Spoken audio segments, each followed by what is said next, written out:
Well, hello, and a good morning to you, and you, Sanji. Good morning to you. Glad to have you here as well. Y'all, we have a lot to talk about per usual. By the way, we had so much fun last night on Virtual Tour Live Primetime Edition, did we not? We talked about some deep stuff, roasted some people. I don't think it was roasting. I think it was more truth telling, right? And it seemed like roasting to others. We talked about 90 Day Fiance, the single life. We had a good time. We had a really good time. But this morning, we have a lot to talk about. Monique did her Club Shay Shay interview, and her son came out and spoke. I'll tell you what I think about it. Jackie Robinson, we've been following the bronze statue story for a long time now. Well, guess what? There is a huge development. Child, we'll talk about it. But I am excited for the arrest. Beyonce, as you guys know, she did an amazing Super Bowl commercial with Verizon, and she put out two country songs, 16 Carriages and Texas Hold'em. Well, there was a station that didn't want her. We'll talk about that. William Post, when you hear about this brother, you are going to be as sad as I am, because I didn't know who this brother was until they said what he did. So Porsha Williams Guobadia is coming back to Real Housewives of Atlanta, but she has a scripted deal. Oh, Lord, help us all. And then Michelle Buteau, a actual actress, a actual person who knows how to make us laugh, and you actually want to be around her. Oh, was that roasting, shade, or truth telling, or was I being reasonably shade, in the words of Lizelle and Roberto Juan's roommate? Some big news about Michelle Buteau. Higher is weighing, low is available, but either way, we are live on tour. I'm going to take down this iconic intro here. You see the virtual tour background, you hear the virtual tour music, and then there is me. Hi, everybody. Good morning to you. Whoa, that live last night, huh?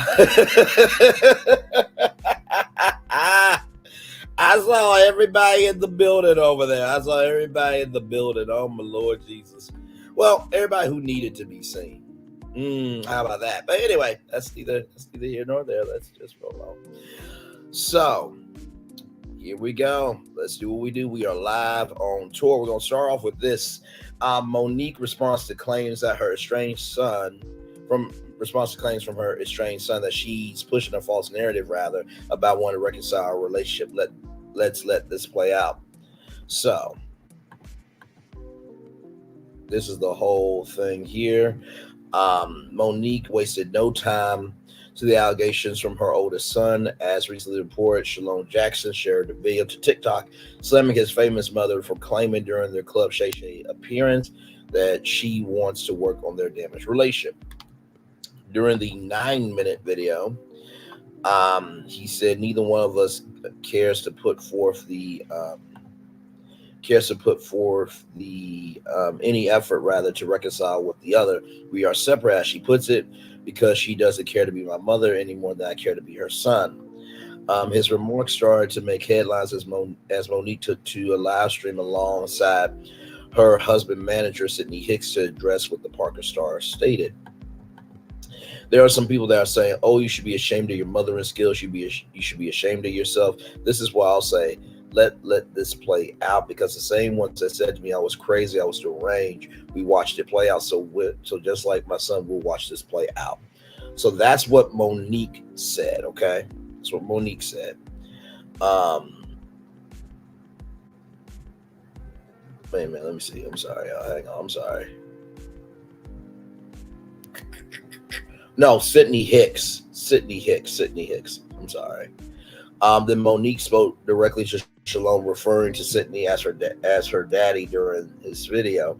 This has been your Uncle Sid your whole life. So for you to say her 3 sons, yes, you're absolutely right. He has 3 sons. He can't claim you as his son because he's always been Uncle Sid. He knows your daddy very well. Sydney also spoke during the live stream and claimed that despite how Shalom made it seem in their video, they have helped him out financially over the years and also sent baby gifts.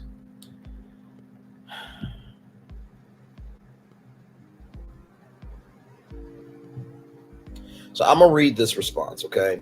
First of all, this young man's plea was for his mother to stop lying about where they are in real life. It was triggering for him. I believe him. They brought racial oppression, slavery, the sweet babies, and everything else into a situation that clearly needs a genuine apology and change behavior from his mother. They led with the things that they bought him or gave him, and then they spoke on how well they get along with his bio dad. So what? Why daddy even speaking on this since he's uncle?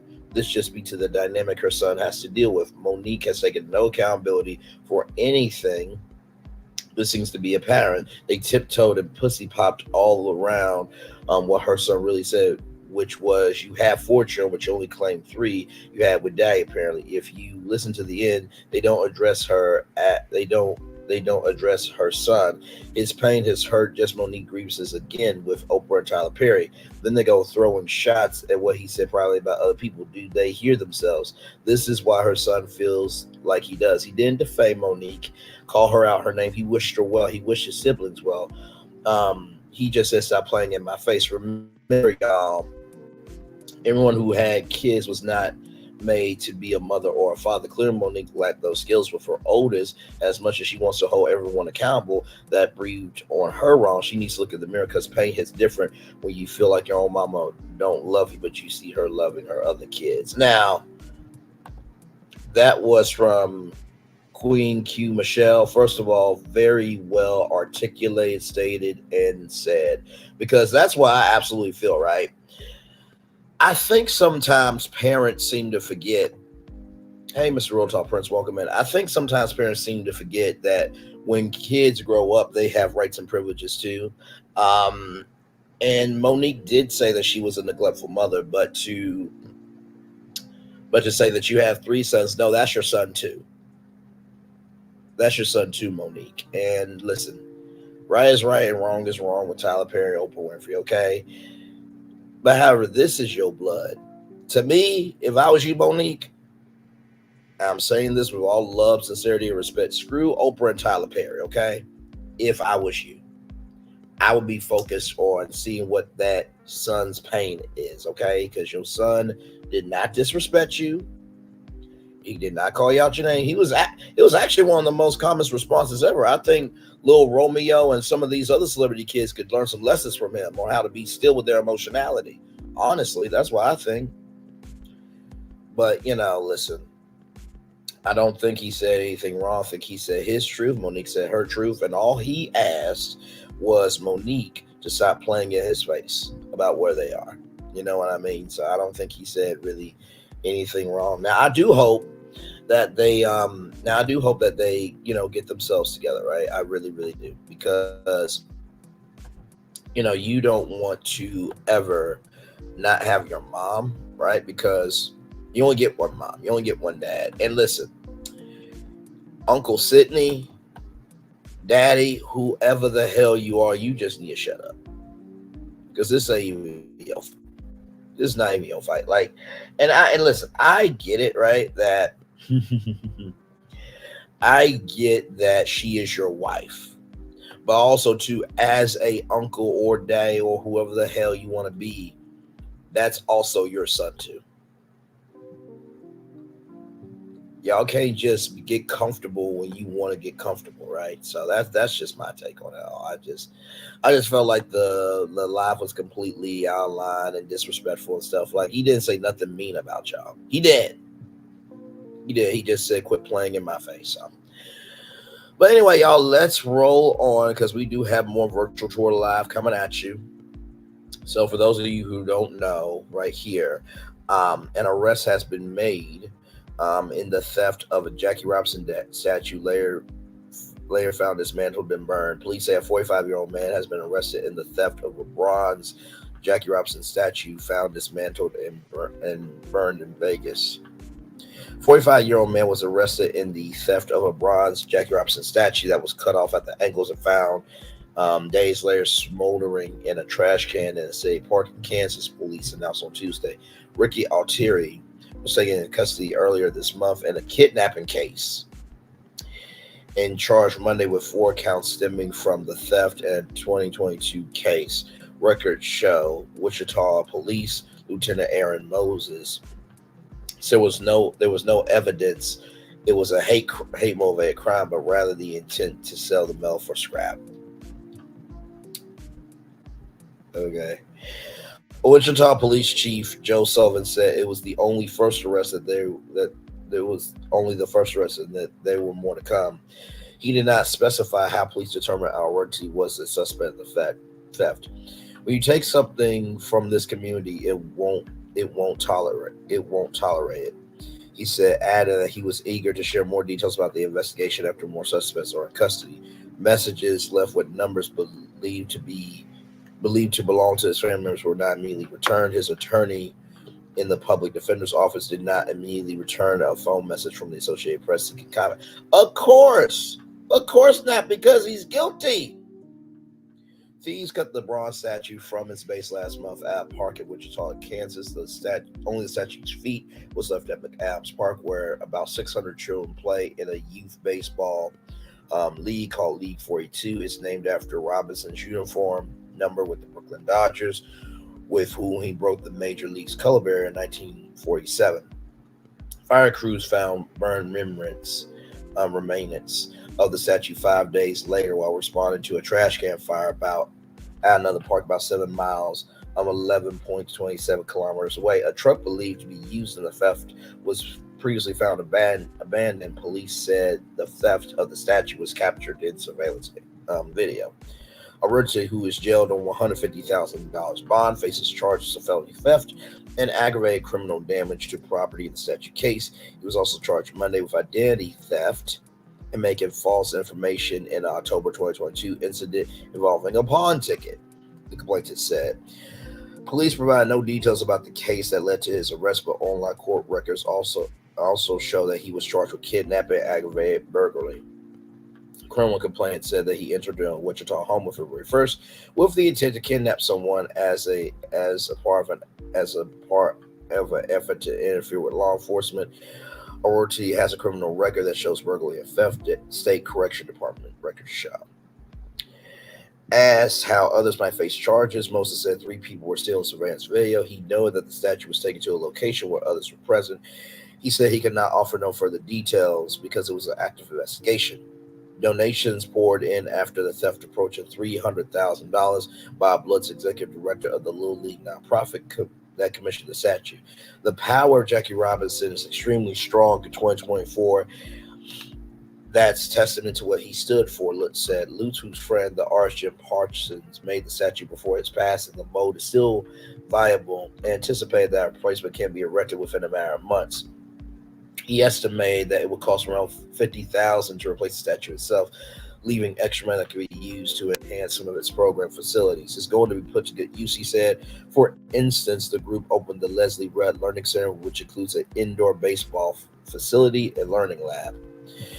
Robinson played for the Kansas City Monarchs of the Negro Leagues before joining the Brooklyn Dodgers, paving the way for generations of Black American ball players. He's not only a sports legend, but a civil rights icon. Robinson passed away in 1972. By the way, a fun fact for y'all, he was the CEO of Happy Valentine's Day, Lady B, you beautiful soul, you. He was also the CEO of Cocoa Nuts, the coffee brand. He was the CEO of that as well. And y'all, here is the piece of shit that did it. I'ma say it, I don't care. There he is. That's the guy that cut Jackie Robinson off at the ankles. And listen, Outkick even said the scumbag who tore down Jackie Robinson's statue. That was being gracious. Okay? It was being very gracious. So listen, I'm glad that this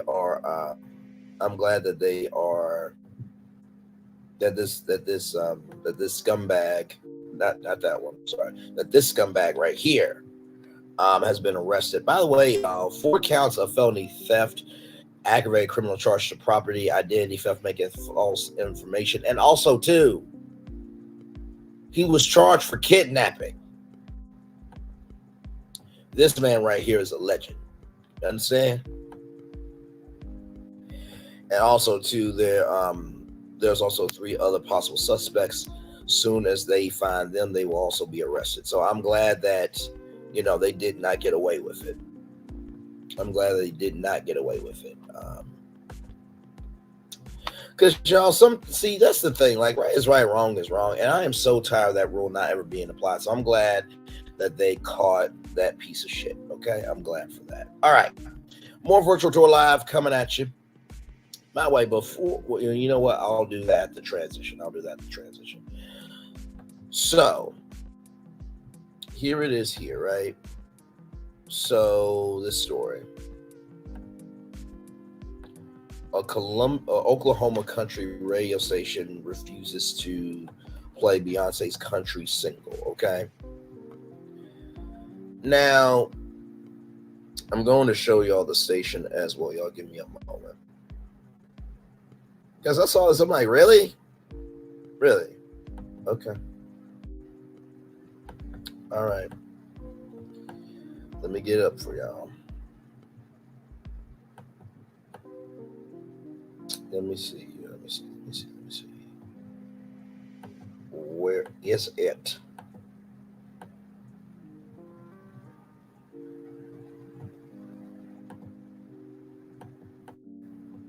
Nope, wait. Nope.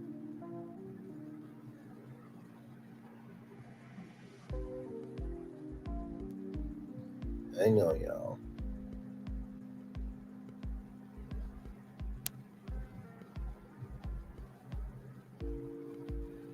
Where the hell is it?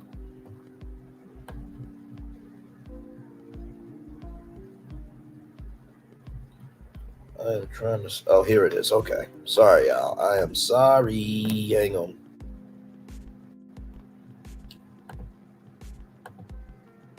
Okay, so basically, this station. Okay, so here it is here. So I requested Texas Hold'em at my local country radio station, KYKC. After requesting, I received an email from the radio station saying we do not play Beyonce on KYKC as we are a country music station. So here is all the intel here from Score Broadcasting. These stations do not discriminate in the sale of advertising time and will not accept no advertising that might discriminate on the basis of race, gender, or ethnicity. Advertiser hereby certifies that it is not buying airtime under this contract nor proposal for discriminatory purpose, including not limited to decisions not to place advertising on this particular station on the basis of race, national origin, or ancestry. So, right here. So basically, KYRC told TMZ that the situation was simply a mix-up. They haven't received either of Beyonce's new country single, "Texas Hold'em" or "16 Carriages." I think I said 16 Carriages. I may say something else. Another Oklahoma station, Oklahoma country station, KECO in Elk City, also told the Me outlet the same thing. Y'all think this was innocent, but y'all think this was just an innocent mistake. She is a country art, so I don't understand how people don't understand how offensive this is. So, Beehive, what y'all going to do? Da, da, da, da. Those songs are country songs y'all don't care because Beyonce got y'all hypnotized. So right here, this is kind of putting the cart before the horse. Give them time to get the song, understand what's happening. So here's the thing right here, right? As a person in radio, and by the way, this is Terrell Broti Rosier. So shout out to this radio brother right here. As a person in radio, I would defend the radio station on this. The song was dropped during the Super Bowl. The people at the station probably don't know that Beyonce released a country song. It's fresh and new. Let the song get some traction and see what happens. So here's the thing, right? I think with this story, right, it can come across as, well, why aren't you putting Beyonce on, right? Because here's the thing: if you're not a country artist, then they're not going to put you on country station, right? It's just like R&B. If you're not R&B, you're not going to be on R&B station, right? And K. Michelle is in the world of country. She did a performance with Jelly Roll at the CMAs, right? And so Beyonce is getting into country. So at first, I thought this might have been a little bit racist, but as I'm thinking about being in the world of radio, I also understand that maybe they just didn't get the song yet. But an update to that story Update to that story here. Columbia Records has now serviced Texas Hold'em to country radio. Country radio has traditionally been reluctant to play songs that aren't serviced by them or actively promoted by the label. Now that they have the single, let's see how well bass country music does on those airwaves.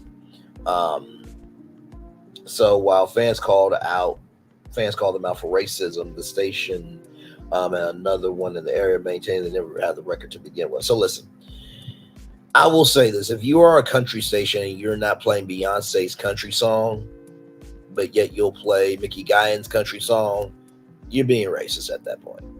Now I know what you're thinking. Mickey Guyan is a black country artist. Exactly. She's a black country artist. So, and not to mention too, like, I know that with, different genres of music, they keep it very tight. But also too, the more that people know about your genre, the more people will invest in your genre. So just to everybody, don't be racist. It doesn't work out for you. You look like a piece of ish. And not to mention, you close yourself to opportunities that can elevate you higher. Okay. So I don't agree that those two stations should have refused to play Beyonce's country single. Okay. And so here is the visual for Texas Hold'em, I think. I don't know how she did that with her hands, though.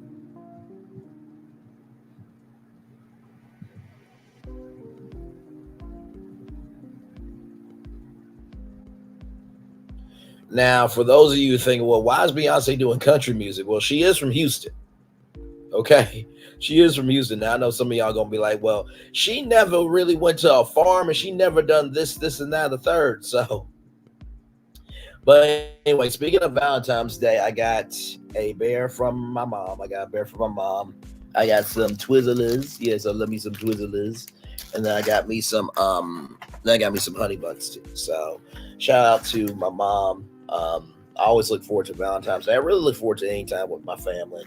And I was talking with my mom this morning, before the show, and I was saying to her, man, it would have been nice to have somebody on Valentine's Day with my ex. But she said, Braylon, not everybody is happy today. So there's somebody in a fight right now. There's somebody in divorce court. There's somebody going through something horrible Valentine's Day right now. So everything is in perspective. So just wanted to say that. So happy Valentine's Day for those of you who believe that. Valentine's Day, Singles Day, Valentine's Night for the guys. And if you're celebrating love in general today, happy Love Day. Okay, damn it, happy Love Day. So yeah, I saw an update on the Monique story, right? So we just talked about her, and now there is a update. Okay.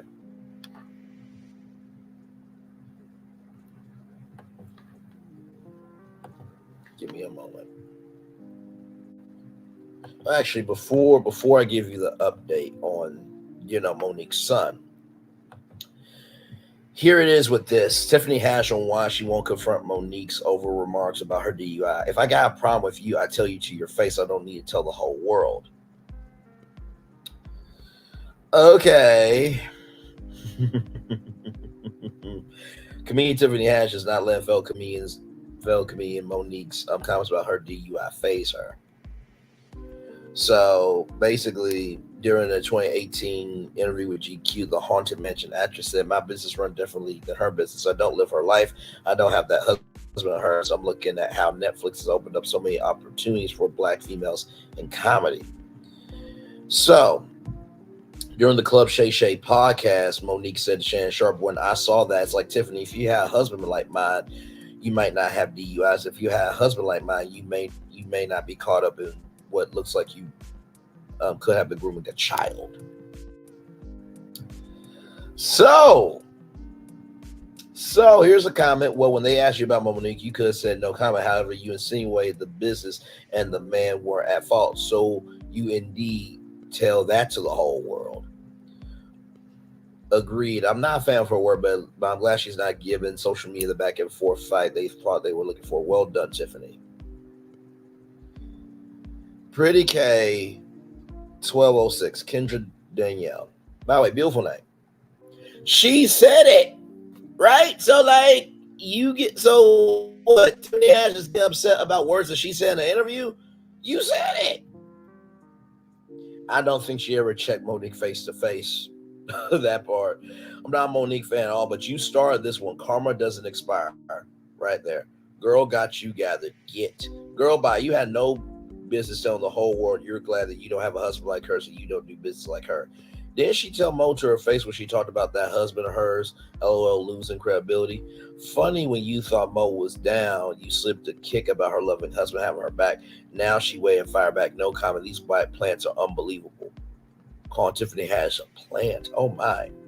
Tiffany is not malicious, but she talks too much. She has no filter. That's why Beyonce slapped a non-disclosure agreement on her.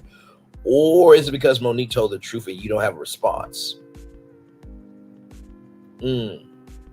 Now, ma'am, she ain't speak no lies, though, and she did comment more publicly, but now she doesn't want to. But you talked about her husband to the whole world. Tiff know that Monique will drag her to hell. You talked about Monique and her husband in the magazine interview. It's fair game at this point, yet here you are addressing it. Tiffany, you should have just shut your ass up. You should have shut your ass up. Hey, Nikki News, welcome in, beautiful. Glad to have you here. Hey, Revelation 2023, welcome in. Glad to have you here. Tiffany, you are the one who said no contest or not guilty to 2 DUIs when your behind was drunk behind the wheel and the car was still moving. And you the one who got to go to random drug testing. And you can't drink alcohol. You were the one who was in a video with Ari Spears looking like that y'all were grooming children. So now, you said what you said. Monique got that ass and you can't do shit. Tiffany. Damn. See, that's why people are not standing you. Child, please. And by the way, you said if I got a problem with you, I'll tell you to your face. I don't need to tell the whole world. So you didn't tell us about you and Common breaking up to an incessant end that no one gave a damn about? Really? Really? If I got a problem with you, I'll tell you to your face. I don't need to tell the whole world. So you don't tell the whole world your problems? Bitch, get out of here. Stop it, Tiffany. Stop it. Stop it. Get some help. Won't be upset because Monique clapped back at you. You said it in a GQ interview in 2018. Those are your words. You're getting upset with what you said? Okay. All right. I guess. I can't do it. I simply can't do it. All right, y'all. So, y'all know about Monique's son, right? So this came out 48 minutes ago. Monique shares receipts of text messages between her and her son as proof of their relationship. Hey, my baby, please let me know that you're still asleep. However, when you wake up, I want you to have an awesome day. Yes, ma'am. How are y'all doing this morning? Amazing.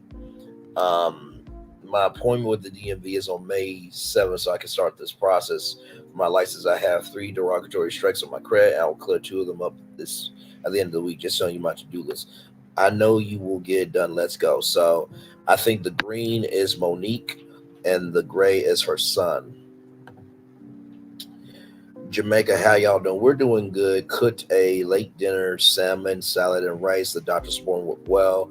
We met with one of the midwives. Oh, wonderful, my baby. Did y'all hear my baby's heartbeat again? Remember Jamaica? Yes, ma'am. Of course I remember Mr. Jamaica. How's he doing?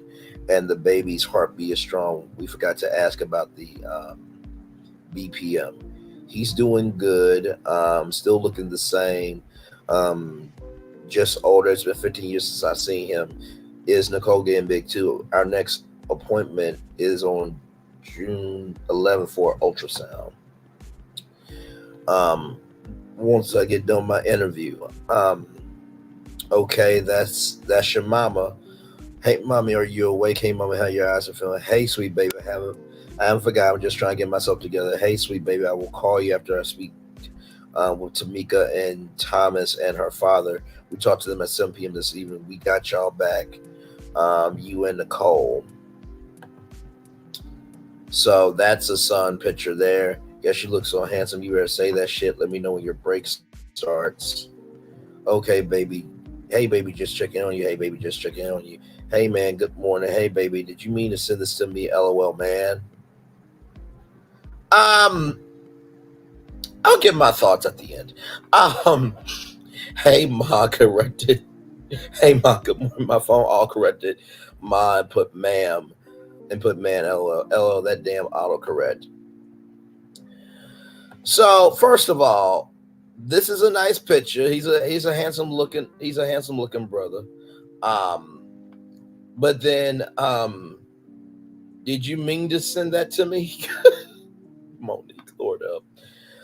Let's look at the comments. I'm trying to imagine. Imagine trying to prove a point so bad to a bunch of strangers. Nasty word. Y'all keep defending this lady, but she's the problem. A lot of y'all rode the short yellow bus growing up. They both said they've been estranged since this time. She just pointed out the last time they thought that she did help him buy a car and that he got mad about something that went off on her. 30-something years old who don't want to take care of himself because he's mad that his mom don't want to take care of him anymore. First of all, Aunt Joe Beauty Bar and Nails. First of all, shout out to you being a black business. But also, number two, you don't know what his finances is? Stop that. Stop that. These damn receipts are expired. 2021 isn't new. So as y'all see, 2021, 2020, 2021 isn't new. And man, she's always busy. We'll call him back later. This is a bad look for her. He was very clear and articulate in his TikTok. He seems to be at peace with where their relationship is, and not because he wanted it to be this way, but healthy boundaries are key. For her to produce a 3-year-old text from day one helps to solidify some points he made. She is the problem in a majority, a good 96% of her issue, and the spearhead by her husband. Ain't no way you're going this hard for your son wanting to be loved. We're in 2024 though. Any more recent receipt? Tiffany Monique, please call your sweet baby. I would much rather act like Tokyo at this point. What? You would rather Monique act like Tokyo Tony? Are you serious? Are you sick? Hang on a second. Are you so you were so to that person? So to that person, Lux Coro Furnishings, you would rather Monique act like Tokyo Tony. Okay, give me one moment.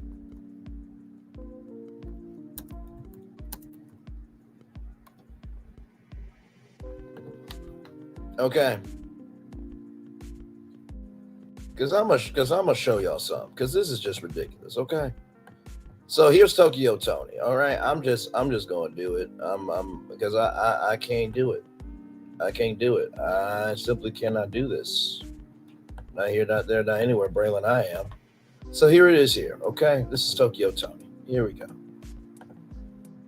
Let me turn this bitch off and on. She got, girl, you supposed to be like a dog, baby, ho.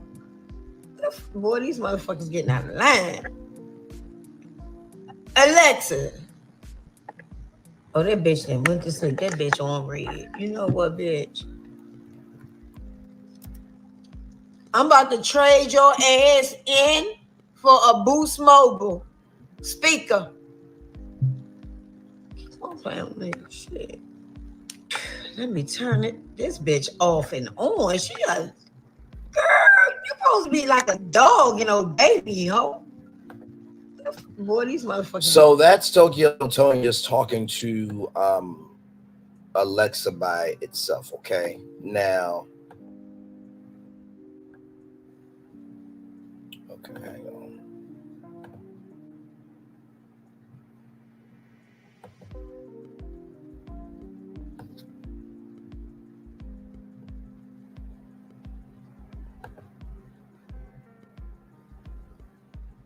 Let me see here. Nope, that's not what I'm looking for. Damn.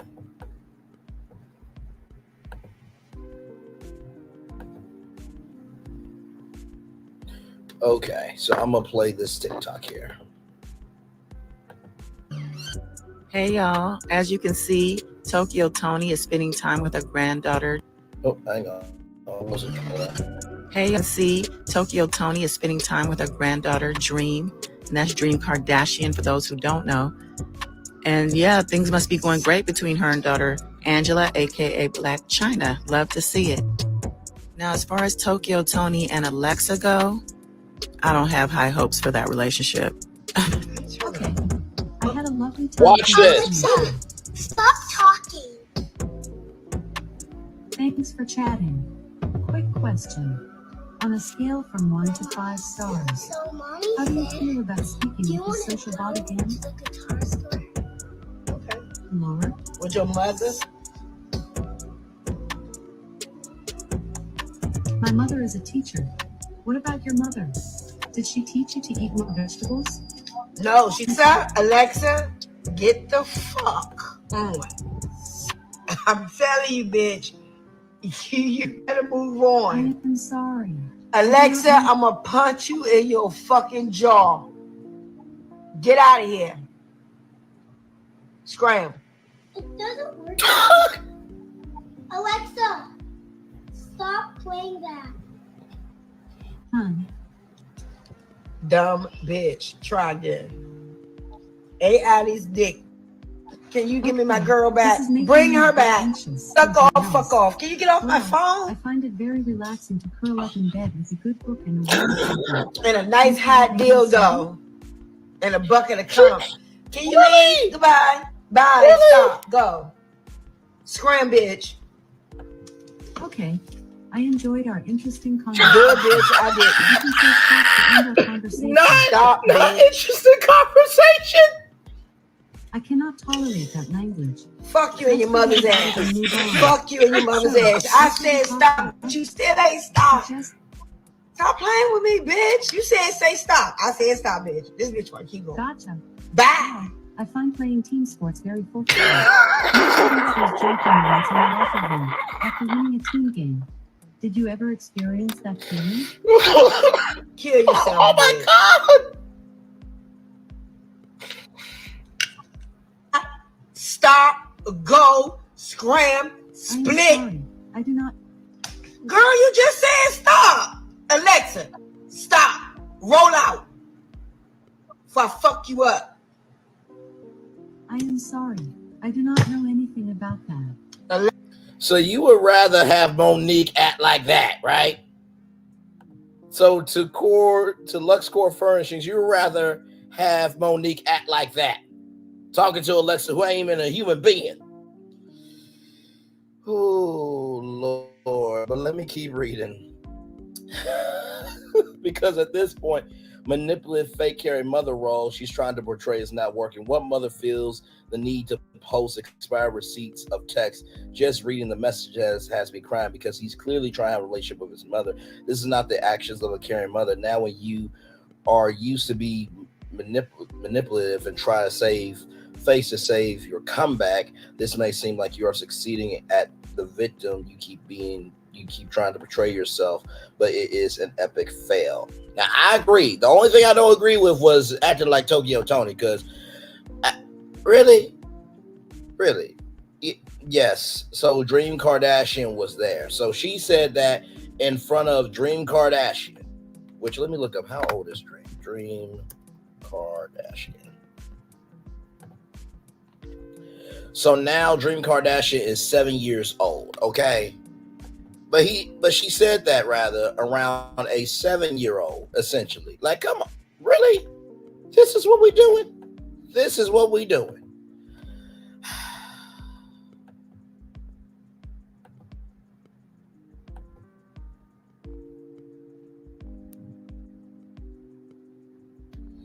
You know, it was the dildo and the hot bucket of cream cheese for me. Okay, I when I first saw, I'm just like, what?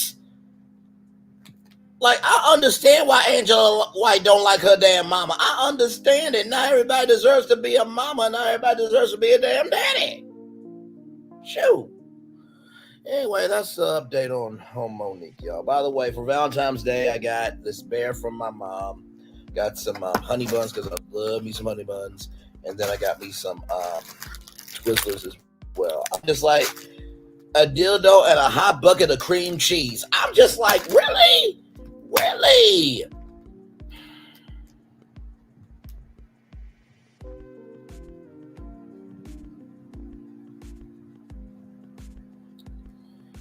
So Tokyo Tony, do you bite a ding dong, or do you chew a ding dong, or do you suck the cream out of the ding dong? Which is it?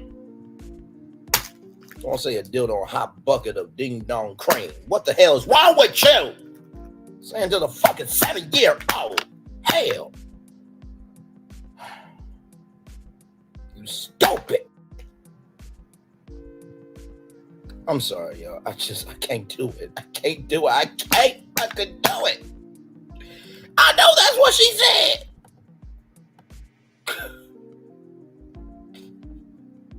By the way, y'all, shout out to that content creator. Let me the Goddess Dawn, THEE Goddess Dawn, Goddess Dawn to you on TikTok, and she is also on YouTube. I just want to give credit where credit is due. But y'all, I you know what, honestly, now this is just the selfish producer in me. I'll be like, Tokyo Tony, how would you like to star in your own show? Well, I would love it. What is it about? You just walk into a room and you just sit down in a chair, okay? And then guess what? There will be somebody in another room. Hey, Tokyo Tony, what the fuck is? So how's your day today? My day. Where the hell is your voice at? Where is your voice at? That's the first articulate statement you've ever said in your life. You are not gonna drag me, okay? You ain't gonna do that ish. Well, I can do whatever the hell I want. I'm Alexa, personified, real life Alexa. What it is? Okay, you know what? Where? There's cameras around here. No, there ain't no cameras. But we are talking. How you doing? Can you imagine 10 episodes of the Tokyo Tony versus the Room series, or Tokyo Tony versus Alexa the series? I would actually watch that. As sad as it is, I would actually watch that. All right. More virtual tour live coming at you right now. All right, y'all. So this next story, this was very, very sad. I saw it originally on the Jasmine brand. But yeah, this story right here is so sad. Let me get that story up for y'all. Because yeah, this was quite a sad story. We've been losing so many people recently. We have.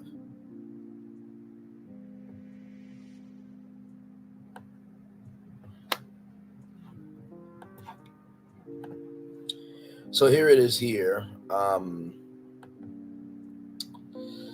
Pop-Tarts creator William Bill Post has passed away at 96 years old. So Post was a keeper plant manager in Grand Rapids in the early 1960s when he was approached by executives at Kellogg's to create a breakfast food for the toaster. He assembled a team and created the first concept of Pop-Tarts, which was an instant success when it was introduced in 1963. So here's a little more intel from the New York Post. Man, Post was a Michigan native and son of immigrants who worked his way up from a truck washer to senior vice president. Brian millions of Americans' mornings with the sweet pastry that hit the shelves in 1964. He passed away on Saturday. The great-grandfather is often credited with the invention of the breakfast treat, although he would say it was a team effort in his obituary. Post was raised in Grand Rapids, Michigan, as one of 7 children of Dutch immigrants. He married his high school sweetheart, Florence Schurt, and served in the Army Air Corps in occupied Japan. At just the age of 16, Post got a part-time gig washing trucks at the Helkman Biscuit Company, which would eventually become the Keebler Company.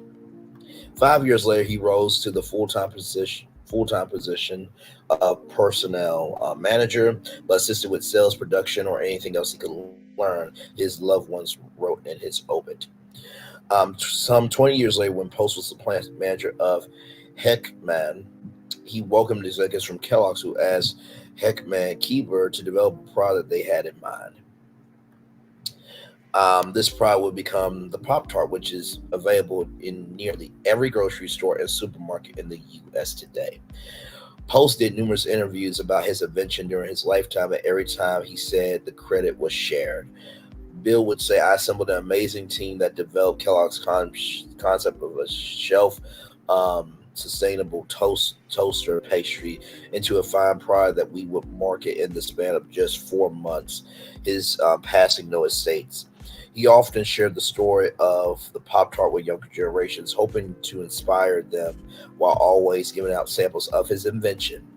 Over the years, Bill has been interviewed by newspaper reporters, including the New York Times, TV reports, History Channel, CBS, etc., and by radio hosts in this country and abroad. His open says he was asked to tell the Pop-Tart story to young people in countless classrooms and always enjoy accommodating those requests, giving his testimony of God's goodness to the son of an immigrant and bringing some of his unending supply of Pop-Tarts with him.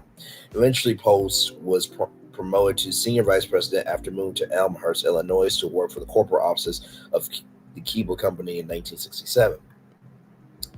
He later retired at the age of 56 and moved to Glen Arbor, Michigan, though he stayed on as a consultant for the company for another 20 years. Post was a religious man who credited God for his success and served his local community on school boards and was a 60-year member of Gideon's International. In spite of an extraordinary life and legendary accomplishments, Bill remained a humble man with God and a servant's heart that seemed to overflow with generosity. He was the first to bring comfort, read scripture, and offer prayer with any friend or family member in need. He continued to fill that role to the very end of his life and leaves a very big void in a large circle of treasured friends his loved ones shared. Post's wife of 72 years. Wow, that is absolutely amazing. 72 years. And his best friend Florence passed away in 2020. But he leaves behind his 2 children, their spouses, as well as several grandchildren and great-great-grandchildren who was the lights of his life. He was such a positive force. After a conversation with Bill, you would leave with a lighter heart and a brighter smile, his loved ones wrote. Post's story of the 4-month challenge to invent the Pop-Tart has inspired a Netflix film that is scheduled to release in May. The movie Unfrosted, the Pop-Tart story, is written and directed by Jerry Seinfeld, who's starring in it alongside with a bunch of big-name comedians. So, man, I really do. I never knew who invented the Pop-Tart, but shout out to Mr. Post for, first of all, being so humble to say that it was a team effort. Number 2, that's what happens when you open doors for people. And guess what? Had 45 been president, we would not have gotten that wonderful man of an immigrant from Dutch parents who would make one of the best breakfast foods of all time. Like I said in my description, some people need to be under a recall and not produced. And 45 is one of them. Uncle Wanda is one of them. Cunt Namas is another one. And Broken Diagnosis is another one. I mean, there's so many of them that it'll be too long of a list to name. So, listen. So, as we go from someone who was successful, oh, Lord, to someone who's coming back to reality TV. I'm not upset at her about coming back to reality TV because, honestly, what other skill set does she have? Not one at all. But what happened to her, in addition to coming back to Real Housewives of Atlanta, is what perplexes me. It perplexed me, y'all. It really, really perplexed me. So here we go. Porsha Williams Guobadia, by the way, this comes to us from Variety.com. Porsha Williams Guobadia returned to the Real Housewives of Atlanta in Bravo reboot. Porsha Williams Guobadia, who is now going by her married name, will return to the Real Housewives of Atlanta. Bravo announced Tuesday in the first cast announcement of what will be the show's rebooted season 16. Williams Guobadia was always a fan favorite on the Real Housewives of Atlanta from seasons 5 to 13, and a rare voluntary departure for the franchise left in September of 2021. In an interview with Variety a few months later, she spoke of her then upcoming marriage to Simon Guobadia. She said she wanted to spend much time as she could with her young daughter Pilar. I just want to spend as much time with her as possible, she said, and with me in my past dealing with mental health. I knew that I need to be in a healthy I knew I need to be as healthy mentally as I could be, no drama, etc. Just a happy place for me and my baby girl. But she also left the door open. I would never say never. You just don't know. Now, this is just me talking. Now, if you said that in your past dealing with mental health, you knew that you needed to be as healthy mentally as you could be, then why are you coming back when you know that in this environment it triggers you? But you want to come back. Okay. All right. Hey, listen, she said it. She said it. I'm just repeating her words. After a challenging 15th season of what was once the most popular city in the Real Housewives multiverse, Bravo has brought Williams Guobadia back into the fold and appears to be rebuilding a reboot Atlanta cast around her. She is the first cast member to be announced for the upcoming season, which will begin production later this year, but won't be a full reboot. It'll be a mixture of a new returning cast. On February 4th, on the Grammys red carpet, veteran cast member Kandi Burruss told Variety's Mark Malkin that she won't be returning, telling him, I'm going to take a break, I'm going to take a moment, I'm not coming back this year. Andy Cohen said the door is always open, you know what I mean, for her to come back.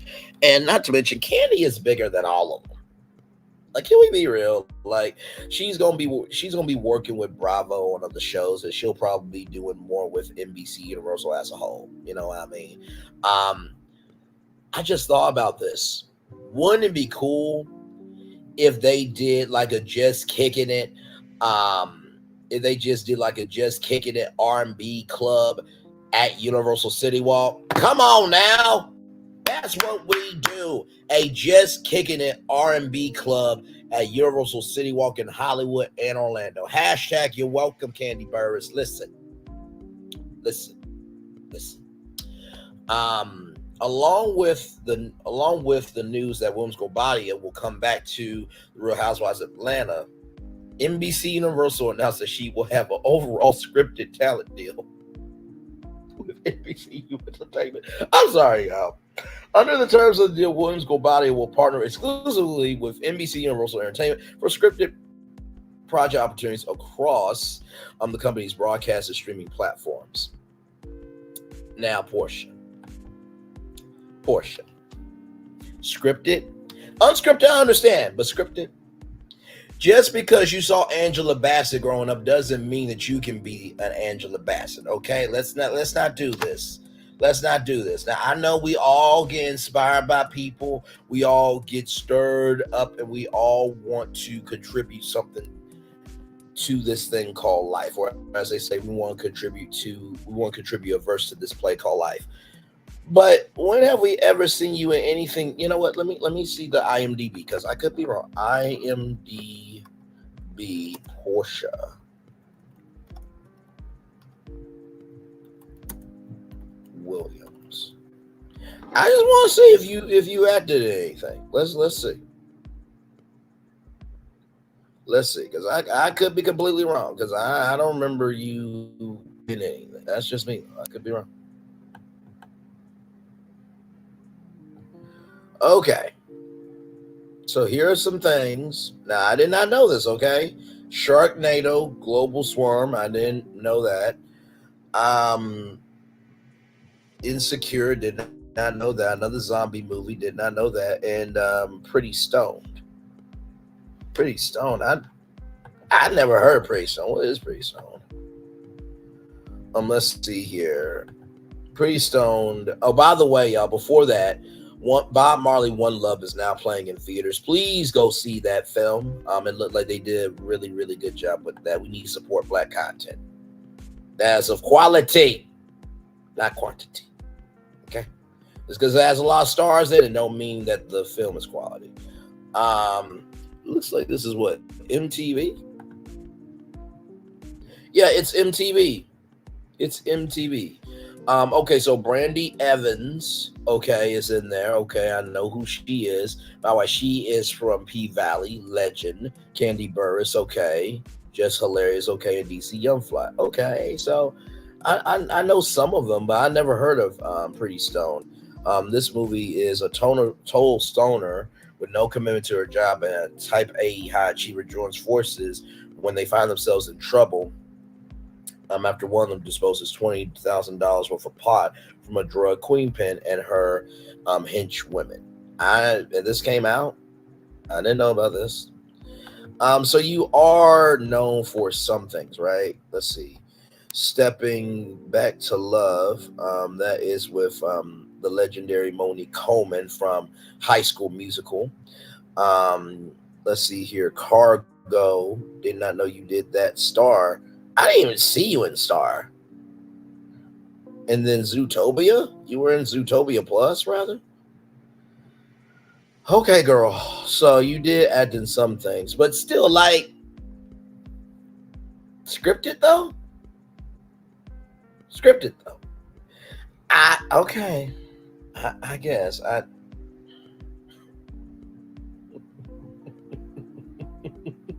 You know what's funny? Monique got into Hollywood. Well, I'm sorry. Monique originally wanted to get into Hollywood because she wanted a talk show. But the person from Big Ticket Television, ooh yeah, y'all know the Big Ticket Television logo that will come at the end of shows. That person said, I don't have a talk show for her, but she can act. If she can act, then she has a sitcom. Now, the Parkers was successful for what, 5 years or so? Now, I'm just going to say this now, okay? Listen. Monique is more of a sitcom actress than Porsha Williams will be. Monique is a Oscar-winning actress, okay? Monique has done a range of content, a range of filmography. There are so many things you can list from Monique that Porsha will never have the capacity, capability, comprehension, or brain cells, or foreign brain to get those awards, okay? Y'all heard Monique's intro on Club Shay Shay. Now listen, I'm happy that she's coming back, right? I just don't get the scripted thing. I don't. I really don't. I mean, NBC Universal, that's your money that you wasting. That could go to content creators to produce new content for Peacock because y'all subscriber base is low. But hey, y'all do what y'all want to do. You know what I mean? Lord Jesus. And yes. All right. Yes. No. And listen, I want Porsha to be well, right? I just, when I saw the article of that she's going to be doing scripted content, I'm just like, why though? Like, are you trying to be an actress now? Like, wouldn't it be smart to like do a deal with Candy Burris that you could give your scripts to Candy and then do some movies under Candy Burris and then do this scripted deal? Because you need to prove yourself before you get a big deal like this. Because if your scripted content is not successful, then guess what? They will cancel the deal anyway. But hey, listen, that's what NBC Universal decided. They decided to give a scripted deal to somebody who has acted in 8 things that really haven't been seen by a whole bunch of people, but that's neither here nor there. I'm incredibly thankful for the vision and faith that NBC Universal has put in me to be a larger part of their family. Women's Guobadia in the said Women's Guobadia in the release. I'm looking forward to being back on Real Housewives of Atlanta and showing the world my new world. Porsha Williams Guobadia is a multi-hyphenate. We are fortunate to collaborate and tap into her creativity and passion through this partnership. Sarah Rachel Smith, Executive Vice President of Unscripted Content, Lifestyles, and Documentaries. So even though she got a scripted deal, the Executive Vice President of Unscripted Content, Lifestyles, and Documentaries is speaking on the fact of Porsha Williams Guobadia being a multi-hyphenate. Make it make sense to me. Our audience has supported and admired Porsha as she is so authentically, hilariously, and vulnerably shared her life over the years, and we couldn't be more excited to welcome her back into the NBCU family. Williams Guobadia is rep by Karen Kinney, KK Entertainment and Media, Fox Rothschild LLP, and United Talent Agency. Well, listen, congratulations to Porsha. Congratulations to Porsha. Child. Unscripted though? Well, not scripted, but not unscripted, but scripted though. I don't get it.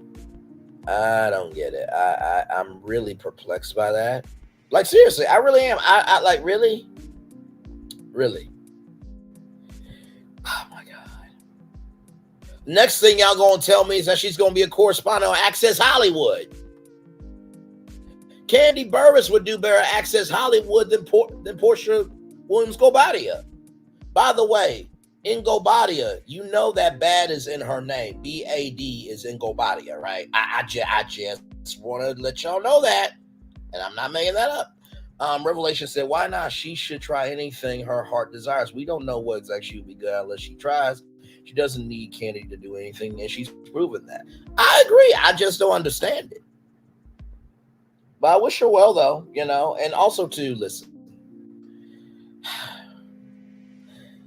I come from the world of Angela Bassett, right? I come from the world of Queen Latifah. I come from the world of Moms Mabley, right?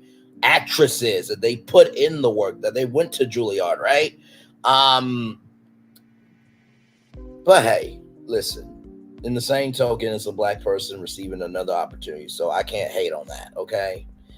Lord help, let's roll on, because I'm not gonna win for lose. I'm not gonna win for losing with this this conversation. So listen. I know people gonna be like, Braylon is hating on Porsha because he's not with NBC Universal. Child, I am not hating because Porsha Williams Guobadia can't do what Braylon Lee does and have range, soul, and substance with doing Hot Topics. Okay, hell. Reading the script, memorizing the script, that's not easy. But carrying your characters and having range and people remembering you, that's a whole nother thing. We'll see what happens with her. But God bless her on her journey, though. I wish her where I want her to win, okay? Lord help. Let's roll on, child. Okay. So I'm going to flip to this because I really am excited about this one. All right. Here we go, y'all. Guys, guess where I'm at? It's my most favorite N-word, and I got some big news. Real big. How big? Super big. Plus size big. I am getting a season 2. I'm so happy for her, man.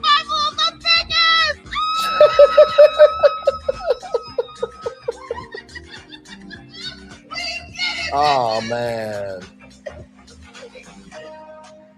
Guys, guess where I'm at? So, for those of you who don't know, Survival of the Thickest, it was a book from Michelle Buteau about some of her life stories, right? And also, too, she's getting another Netflix comedy special, right? And I remember Michelle Buteau from VH1's Big Morning Buzz Live, and her personality, her energy, her soul was just amazing. Not to mention, she's the host of The Circle on Netflix as well. And I think that I think it's well deserved. I really, really do. Y'all. Yeah, oh my Revelation. I'm not disagreeing with you. I just didn't understand it. Oh my. Really? Okay, let me say this unequivocally one more time. Okay. I am giving my perspective based on a media point of view. I did not understand it. Somewhat still don't understand it. But Revelation, I will agree with you once again on the record, not record, but on the record, that she should go for it. If NBC Universal gave her the opportunity, I think anybody would do it. Okay, so I'm in support of Porsha Williams Guobadia. From a media point of view, I do not understand it. That's all. Number love. So survival of the thickest. Survival of the thickest. So basically, this show here is Mavis Buteau, a plus-size woman, is newly single, finds herself having to rebuild her life as a struggling artist. So, and it's based on her book, Survival of the Thickest book. So it's a book of essays. So basically, let me see here.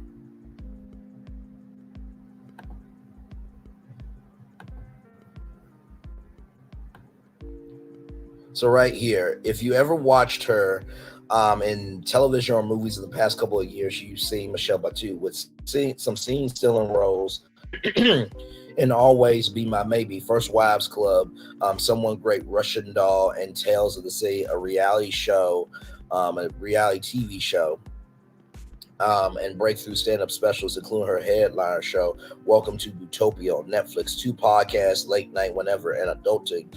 Michelle's star is on the rise.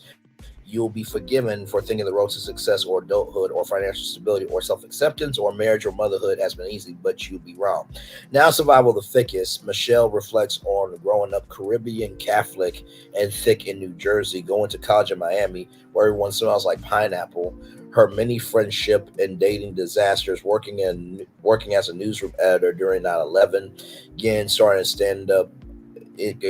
stand-up, opening for male strippers, marrying into her husband's Dutch family, IVF, intro vitro fertilization, surrogacy, motherhood, chosen family, and what it feels like to have a full, hard, tight jeans and stardom finally in her grasp.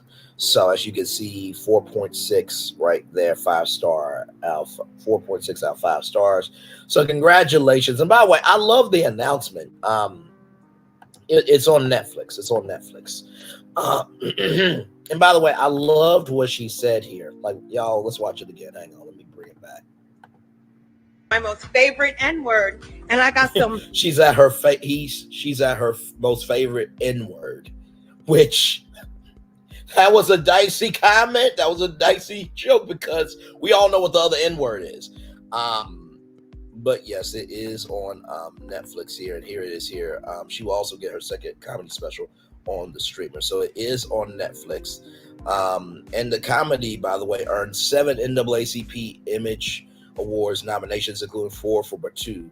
And the 8-episode series currently has an impressive 85% score among critics and 89% rating among viewers on Rotten Tomatoes. So, just saying, those are what we call facts about a show that actually has been seen by people, and people have embraced her, and people actually like her.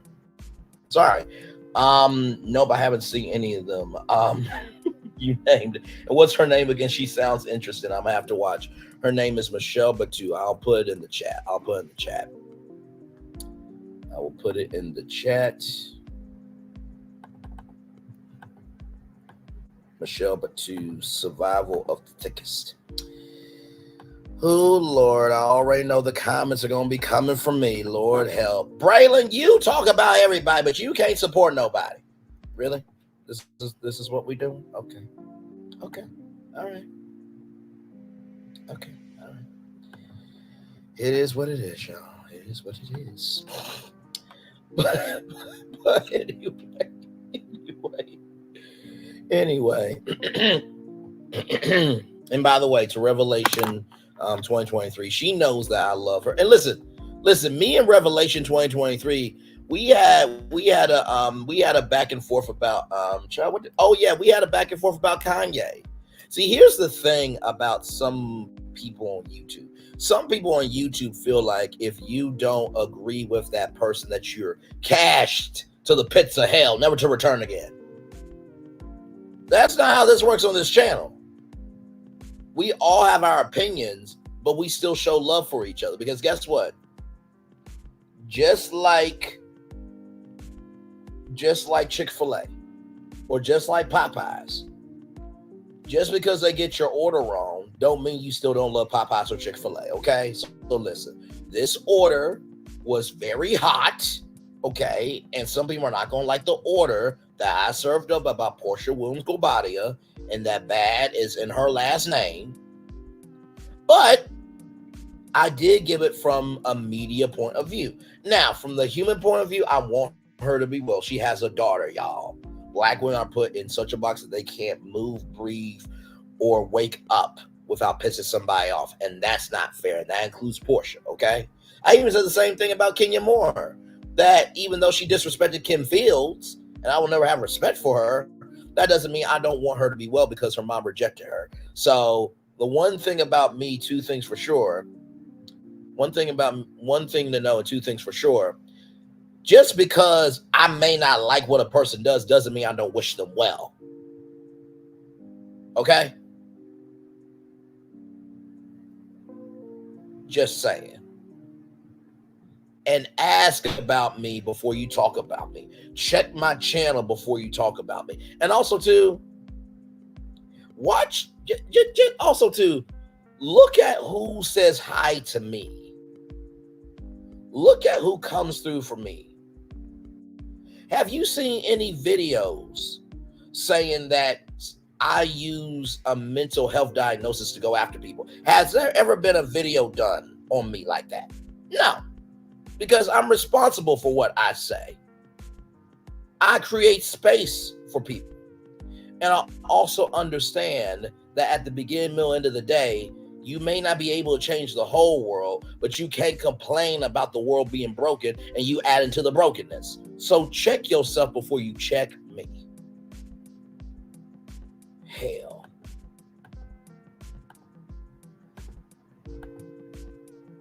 Anyway. So I'm going to no, child. Now y'all know I don't say everything, right? But I throw in what I need to throw in when it's necessary.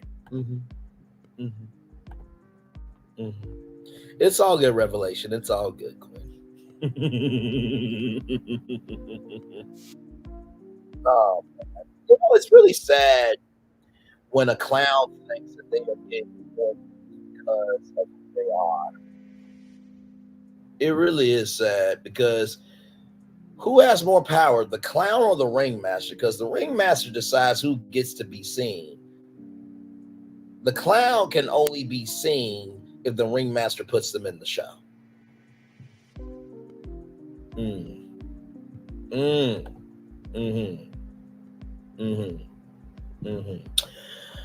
It's all good, y'all. So let me give y'all this positive news story. Now, y'all, this is too funny, okay? Now, this is no joke, okay? This is a real deal story. So this comes to us from brand crowding, or brand eating rather. So McDonald's has new improved burgers now available nationwide.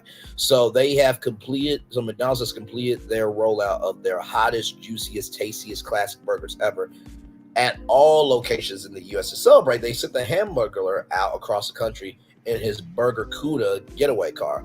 If you spot the car, you scan the vehicle's code to get rewarded with an Arch Car and Hamburglar-inspired swag while supplies last. Additionally, they're running a sweepstakes with free McDonald's burgers for a year up for grabs in the form of an $832 McDonald's gift card that you can enter at spothamburglar.com through February 25th, 2024. I have already entered it, right? McDonald's new improved burger changes affect the core smaller patty burgers, such as the double cheeseburger, Big Mac, and more. The changes include more consistently melted cheese, new soft pillowy buns, white onions that have been added to the patties while they're being grilled. Additionally, the Big Mac now comes with more special sauce. So here is this review here of the McDonald's double cheeseburger. I don't know why, but it kind of looks the same. I don't know, but let's read the review. So it says here, new changes include perfectly melted cheese, a softer pillow bun, juicy caramelized flavor from adding white onions to the patties while they're still on the grill. They're also cooking the burger patties in slightly smaller batches, so they're generally fresher and hotter with a better sear. At first glance, the bun now has a shear to it rather than its previously mayonnaise finish, but in texture, it seemed to just have slightly less of a spring to it and to press is easier. It was still sturdy enough, but it was softer and moist. I generally haven't had an issue with cheese being melted at McDonald's, but it was nicely melted here. The sauces and saucing remained the same, providing the familiar sweet, savory tangy notes, while the pickles added an additional tang and crunch. The onions appeared to be the same, reconstituted, dehydrated once before, which means you're unlikely to get any of that raw onion bite being thrown on the flat top grill. Gave them just a little more color, but the mildly sweet flavor tasted the same to me. Spending time on the grill just might help keep the burger just a bit touch warmer in transit. The beef didn't look any more seared than usual. It was hot and somewhat moist. Overall, McDonald's hotter, juicier, tastier upgrades amount to slight improvements that probably matters more in terms of across the board consistency than anything. So here is the car. Now, this is real. Okay, I'm not making this up. So this is the Burger Cuda. That's the Hamburglar there. He's actually driving around the country. Now, I'm not seeing the Hamburglar, okay? But if you see the Hamburglar's mask, it's reflected in that, and there's the McDonald's logo, okay? Very nice car. I'm not going to front. Oh, here is the QR code. So right there, if you get the QR code, you can win a McDonald's gift card and swag. Rebel. Is his signature phrase.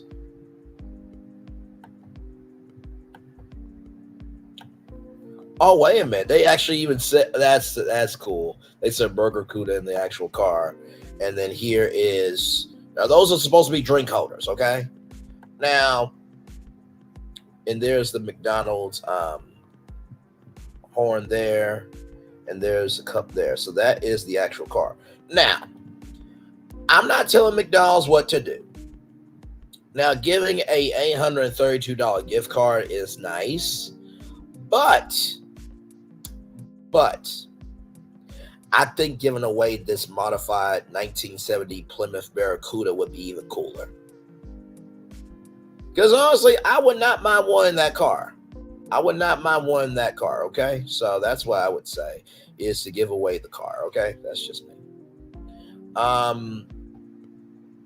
So February, so this scheduled to stop in Atlanta, right? So the Hamburglar made a stop between 11 a.m. and 2 p.m. at the McDonald's at 526 Pont de Leon Road. Fans are invited to stop by and take pictures with and even in the Burger Cuda. Fans will also have the chance to get their hands on calling cards with special prizes that will be hidden around the restaurant property. I wonder what those prizes were. Fans who also spot the getaway car from his coast-to-coast travels and scan the vehicle's code may also be rewarded with an Arch Card McDonald's card. So there you go. Is this for us or the kids? Because these kids know nothing about these. You know what? Listen, I am trying to hook y'all up with free stuff, damn it. Hell, why am I getting all these questions?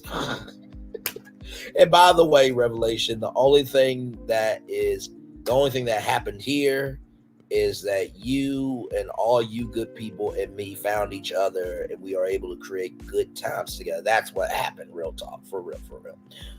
And always love you and everybody who comes through. You know what I mean? So it's all good. But yeah, so listen, I don't know. I think it's more for us, because think about it. They had the retro McDonald's Happy Meals. I wanted to get one. Yes, I was going to be a full-grown adult and get a Happy Meal. Don't come from me. Don't you come from me. Okay? Listen.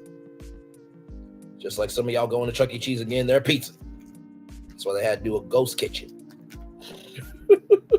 Call Pasquale's on pizza and wings. Lady B, it's for us. I cannot. Y'all need to stop.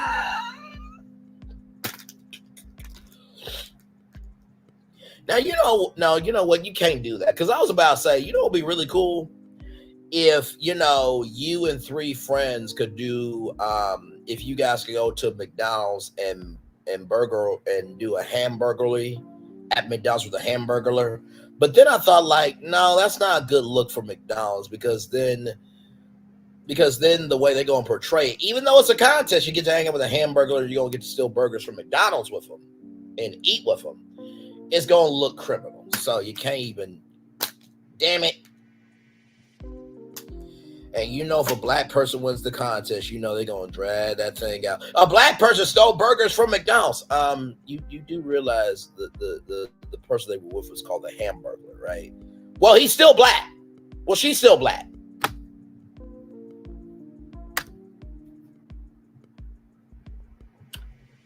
His name is the Hamburglar. But they still black, though. They stole burgers. And y'all know that's how they run the story. Y'all know that's how they will run the story. Damn it, y'all know that's how they'll run the story. I cannot. Oh, my Lord Jesus.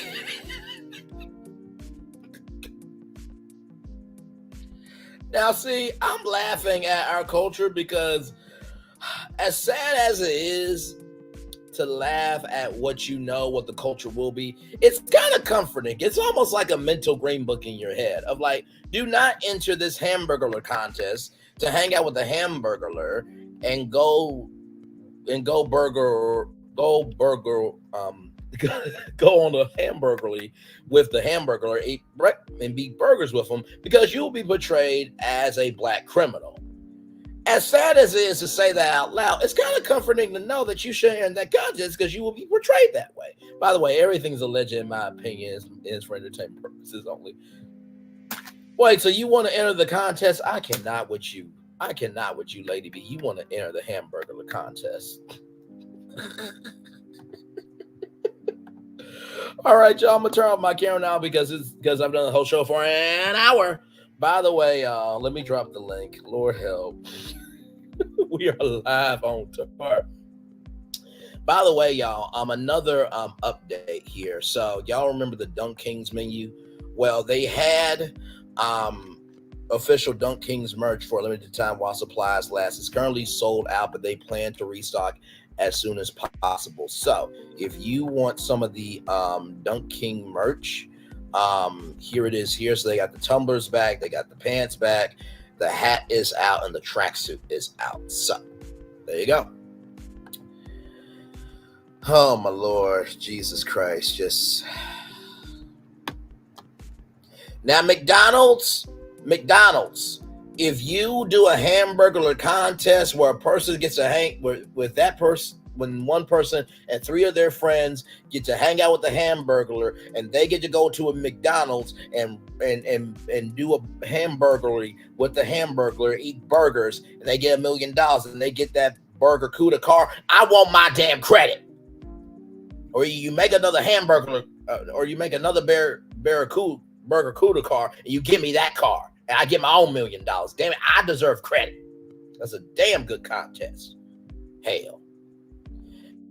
And if you are in the contest, or not in the contest, but if you are the winner of the contest, yes, I will talk about you on Virtual Tour Life as the criminal that you are. No purchase necessary.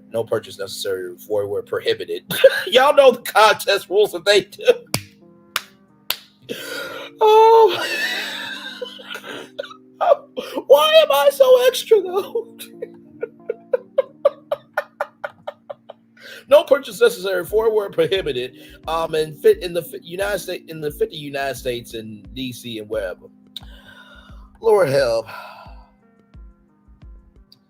Lord help me. I cannot. By the way, like I said to y'all, on February 26th from 2 to 5 p.m. Okay, from February 26th from 2 to 5 p.m. Just know you can get free wings at Buffalo Wild Wings. Okay, I just want y'all to know that once again, free wings for America at Buffalo Wild Wings on February 26th.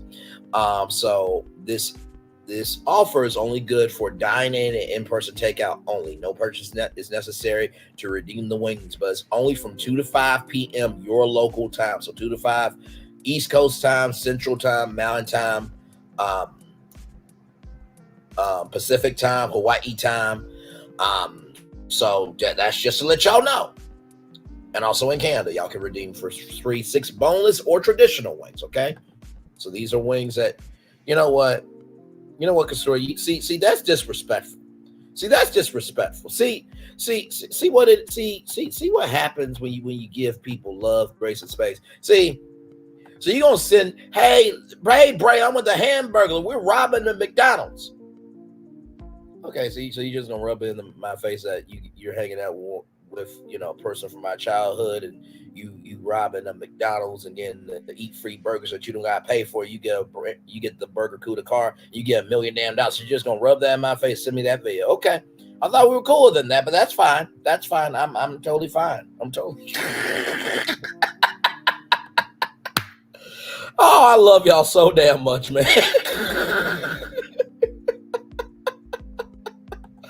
Oh, my Lord Jesus. Oh, my Lord Jesus. Lord help. Oh, my Lord Jesus. Lord Jesus. I would have to.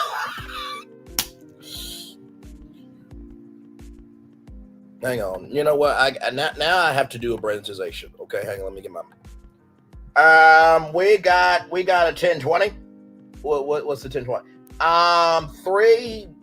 4 black people and the Hamburglar are on the run. The Hamburglar, you say? Yes, the Hamburger from I'm loving it McDonald's. Yes, he is on the run with 4 black people robbing, hamburgerizing a McDonald's. Are you sure? Yes, I'm sure. Why would I come over the intercom and do something this fucking stupid? I have better things to do. If you have better things to do, why are you reporting on something like this? Well, you shut the fuck up. I'm telling you, there is a hamburglary happening at the McDonald's. All right, so I'm going to need to see some ID. I'm going to need to see some damn ID. Well, hello, sir. I'm the Hamburglar, and these are 4 contest winners from I'm loving it. We have new and improved burgers. I don't care about that. No, you don't listen to me, okay? Because if I can rob burgers, damn it, I'm also a good robber too. Okay, so let's not make it physical. Let's not make it physical here. Let's not make it physical. So we have new, improved, tastiest burgers ever. And so McDonald's and I thought it would be cool if we could have some people rob a McDonald's with me, and and just hang out, eat burgers, because I've always done my hamburgeries alone, and so I just thought it would be cool. So out of all contest winners, y'all chose 4 black people. Well, listen, I didn't choose who won. I just was robbing. I was just robbing this McDonald's with these lovely people. And guess what?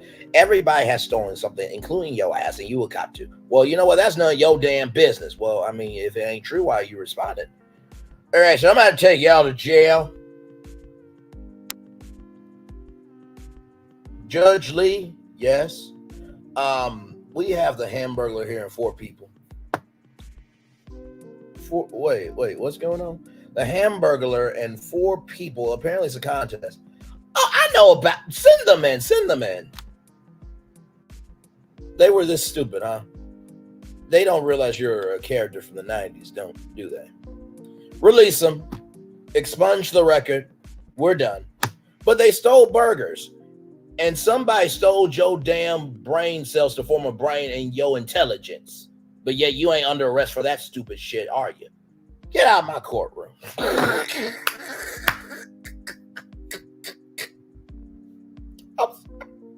I'm sorry. I can't do it.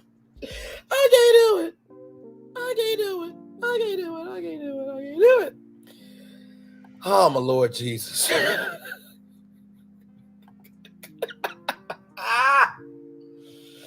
Good Lord Jesus. Good Lord Jesus, man. I can't do it.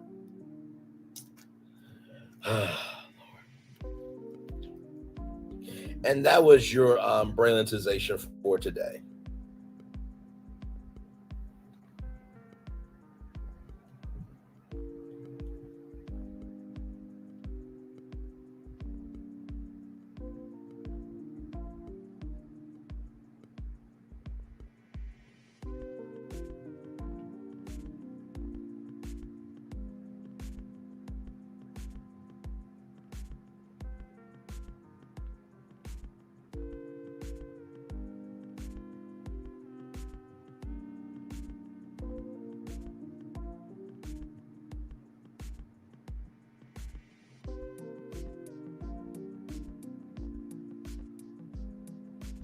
Oh my Lord.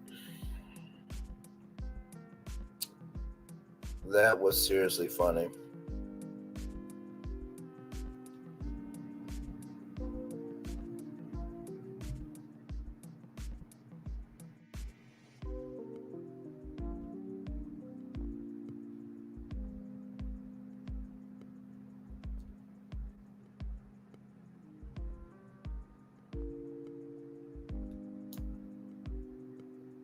Oh man.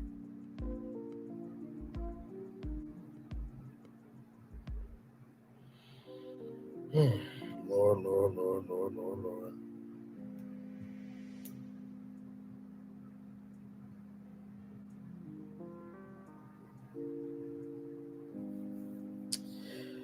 Well, y'all, I think that's the end of our show.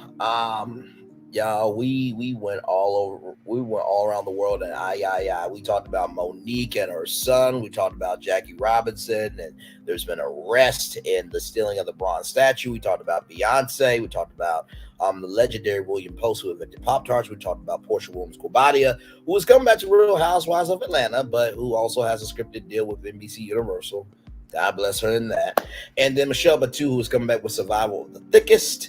And I also talked about the Hamburglar and how he is going around the country in the Burger Cuda, meeting with fans.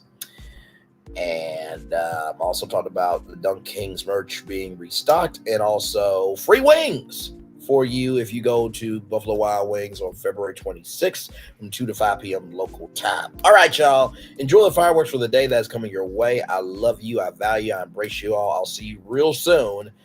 Tonight, 6 p.m. for Virtual Tour Live Primetime Edition. One love, much love, all love. Enjoy the fireworks. Bye, everybody.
Hey, y'all, I'm still here.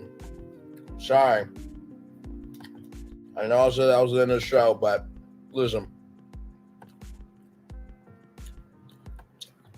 Sometimes with this show, oh Lord, when we're live on tour, anything and everything can happen. So I'm gonna stay just a little bit longer, okay? Not too long, but long enough. You know what I mean? But yeah. So saw some stories from media takeout that I thought was interesting. Now I'm not gonna put this on as the actual topic because I don't feel like it deserves it.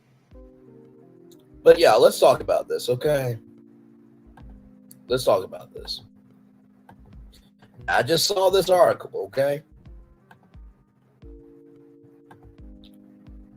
That's Whoopi Goldberg, okay? Now, I'm not making this story up that y'all are about to see, okay? I'm not making this story up of what y'all are about to see.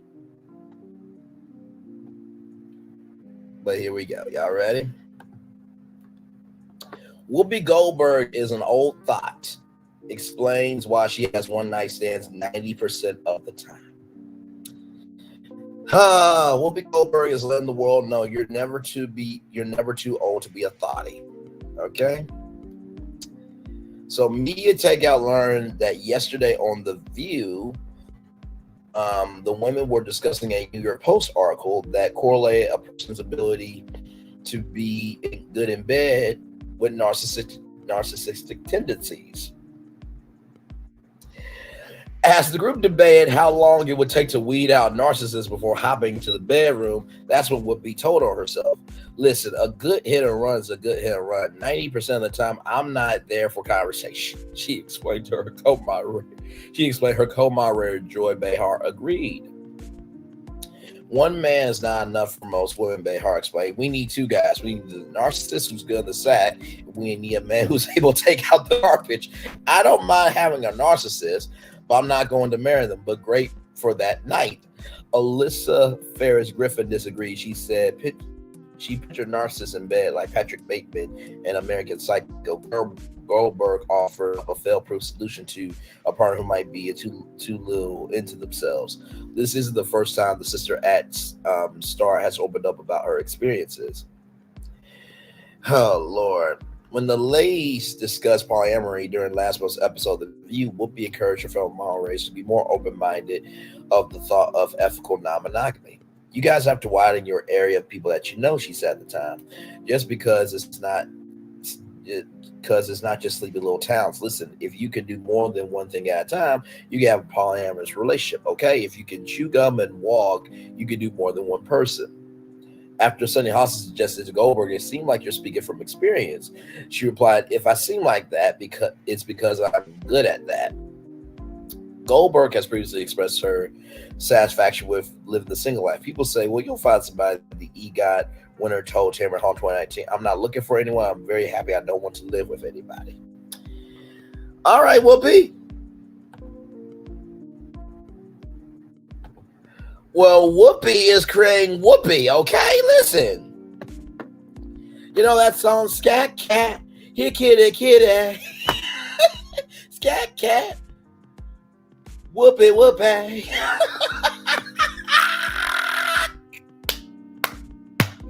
I'm not mad at it. And you know I'm not mad at it because, see, here's the thing. It's a difference between Whoopi Goldberg and Tokyo Toni. First of all, no comparison. But follow me here. When you always hear a woman talking sexually, it's not attractive, right? Tokyo Toni put her thighs, up against the wall and jiggled against the wall, right? But with, Whoopi Goldberg saying what she said about having one night stands that she does that 90% of the time, Whoopi Goldberg has lived more than enough of a life to know what she will and will not put up with. That is completely different, right? So, listen.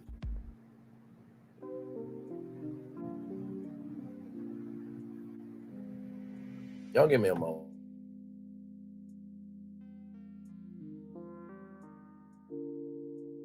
Sorry, y'all. I didn't know who that was.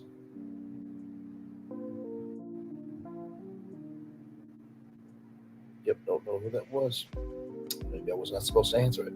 But yeah, I don't really see anything wrong with Whoopi saying what she's saying. I think it's like I said, it's the difference between doing the most and knowing who you are, right? And I think Whoopi just knows who she is, right? And sometimes being able to have your mental health together for yourself is so peaceful. So I'm not mad at her for recognizing that. I wish more people recognize that. You know what I mean? So that's just me, child. That's just me. Speaking of more stories from media out here, Mr. Kanye West, Lord help me. Popular YouTuber calls Kanye West's album unreviewable trash. Popular YouTuber Anthony Fantano, who is known for his album reviews on the YouTube channel The Needle Drop, says Kanye West's new album is so bad he's unable to review it. Ye dropped Vultures 1 on Friday, and the reviews have been mixed. This is completely unreviewable trash, he says in the clip, claiming that Kanye's album doesn't make any sense. Hang on, y'all. Let me see.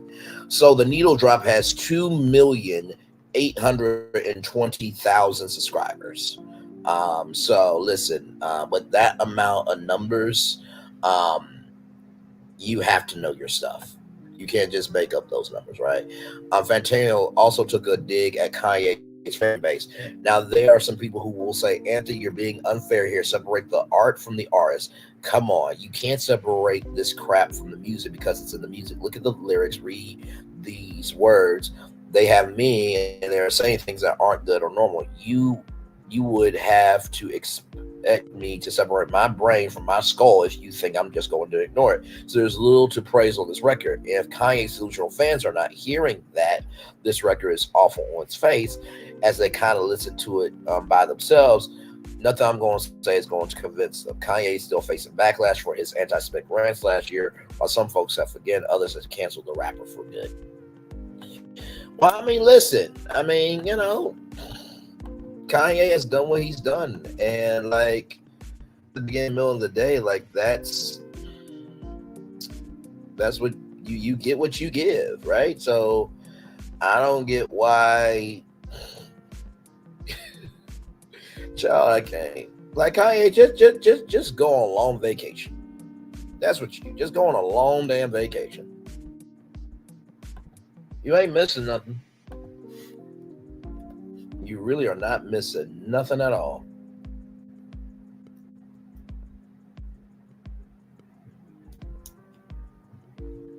Nothing at all. So here is this here.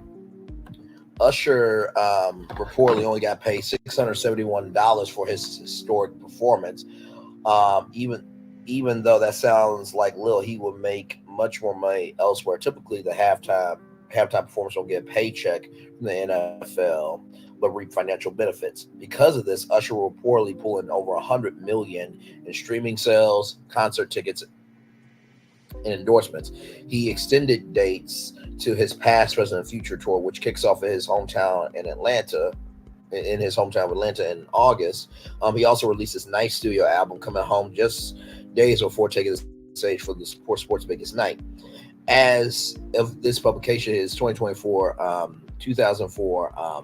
hit single "Yeah," which closed out his performance with Ludacris and Lil Jon, is number 3 on iTunes. On top of that, he's the newest face of Kim Kardashian's shapewear line. Skims has started 2 commercials, one for BMW and the other one for Uber Eats, that aired during the big game. Several other artists have also received similar financial benefits from their halftime performances.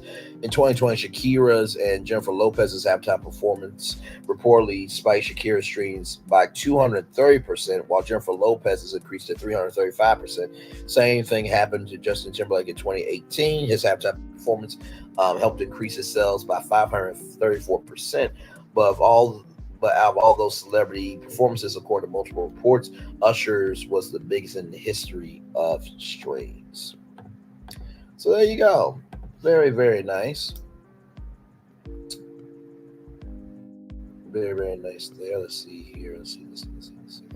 There's something else too. Oh, by the way, Megan Thee Stallion here announced as a presenter at this year's Crunchyroll Anime Awards. So congratulations to her, because I know she is so huge in anime. There's a lot of black people into anime. Y'all see it now. I saw it from Mims Making Mixes. I saw like a notification go off about this. I will talk about this more fully in another virtual tour live, because a topic like that deserves the time of day. It doesn't deserve to just be a brief mention or a brief, run or a brief touch. A brief touch. Let's see here.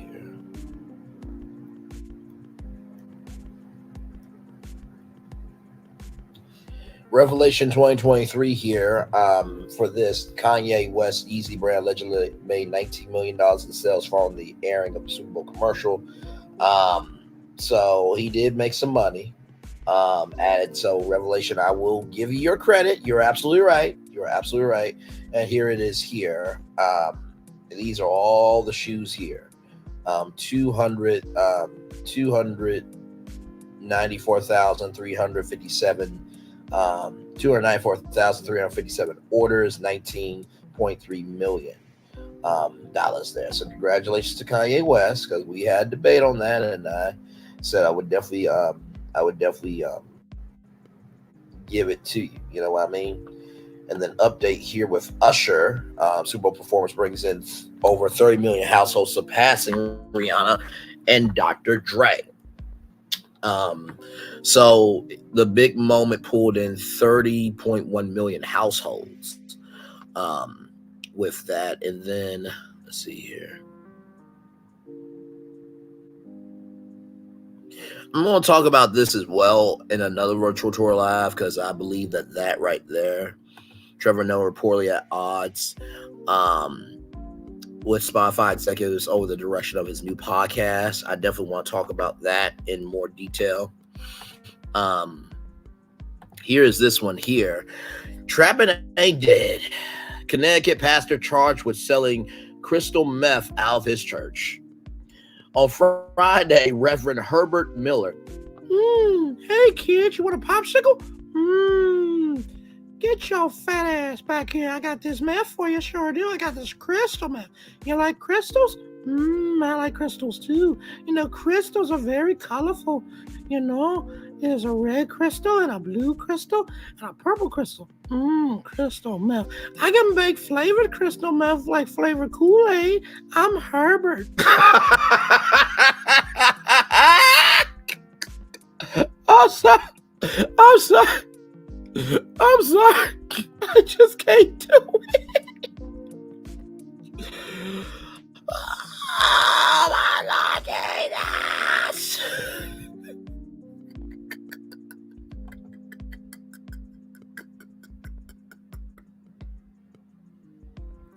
By the way, for those of you who don't know that character voice I just did, that was Herbert from Family Guy. Okay, listen, okay, Lord help me. So Reverend Herbert Miller, 63, of the Woodbury United Methodist Church, was charged with possession of narcotics with intent to sell, possession of a controlled substance, and use of drug paraphernalia, among other charges, according to a Connecticut State Police news release. His arrest came after tip was given to police about the pastor possibly selling drugs from the rectory next door to the worship center at 6th Church Street. It's called United Methodist, meaning we do meth united. You know what? You know what? He's right. United Methodist Church. So they do meth together. United. Robert Powell 3, well done to you, sir. That was some funny ass shit. I'm not even going to front with you. 335 likes now. Let's see. Let's see the comments here. I see nothing but laughing emojis on this. Damn it, I'm done. I'm with you, Chardonnay. Underscore quadruple 11. It's called United Methodist. We do Meth United. What?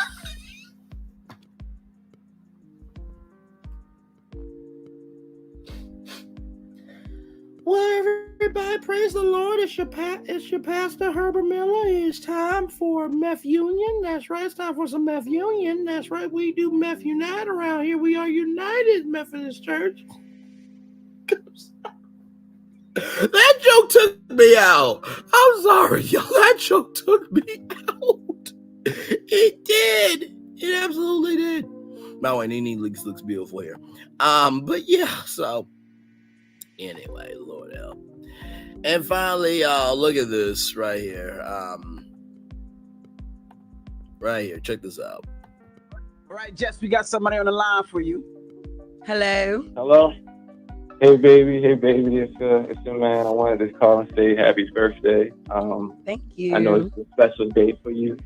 I can't wait to see you. I'm so proud of you. I love that you're standing divine all the time. Oh, this Chris. And you're such an amazing woman. I can't wait to see you later. And then I'm so excited for our little bundle of joy as well, baby. Little bundle of what? Little what? Little bundle of joy. You pregnant? We don't gotta act clueless now. Yay! That's hilarious. He's pregnant. Yes, he's pregnant. Hey, Chris, congratulations, my brother. I definitely appreciate it. Congratulations, my brother. Jess Hilarious is pregnant. That's right. Yes. Prego. Yes, I am. How many months? Pregnant. Can we ask? Yes, I am 3 months. So I'm 13 weeks, y'all. 13 weeks. Yes. Wow. Thank you, baby. Congrats. I love you. I love you too, baby. Chris, you know what would be an amazing Valentine's Day gift? What? Let me know. An engagement ring. What's wrong with you? Shut up. An engagement ring would be an amazing Valentine's gift, Chris. You don't know what that man's doing. Yeah, don't worry. Okay, say less. Stop playing with my Latino. Be safe out there, Chris. Congratulations again, brother. Yes, sir. Appreciate you. I love you, baby. Love you too. I see you tonight. Love you too, baby. All right, man. You really got snowed in, huh, Jess?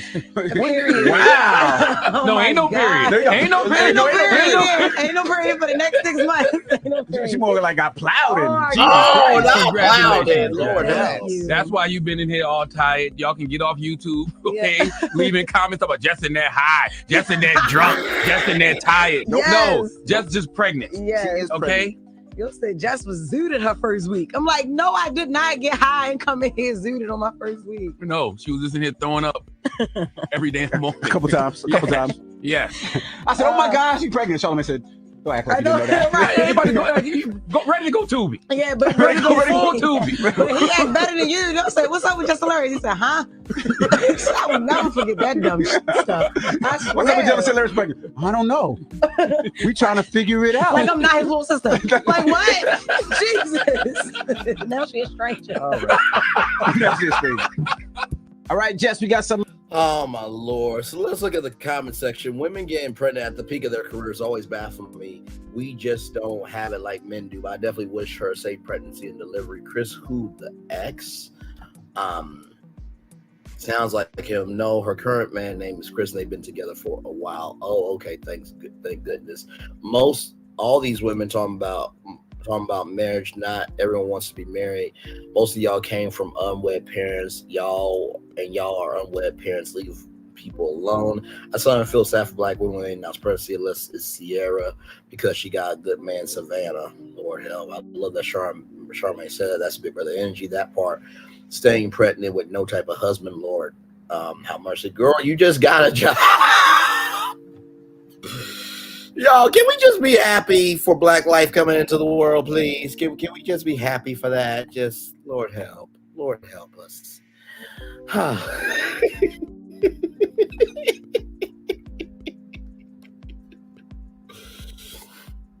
Oh my God. But you know what, though? It's really cool. It seems like Jess Hilarious is kind of stepping into her own, you know what I mean? It looks like Looks like she's doing what she needs to do. By the way, Donnie Simpson is going into the Broadcasting Hall of Fame. So congratulations to Donnie Simpson as well. That brother is a legend. You understand? So let's see here.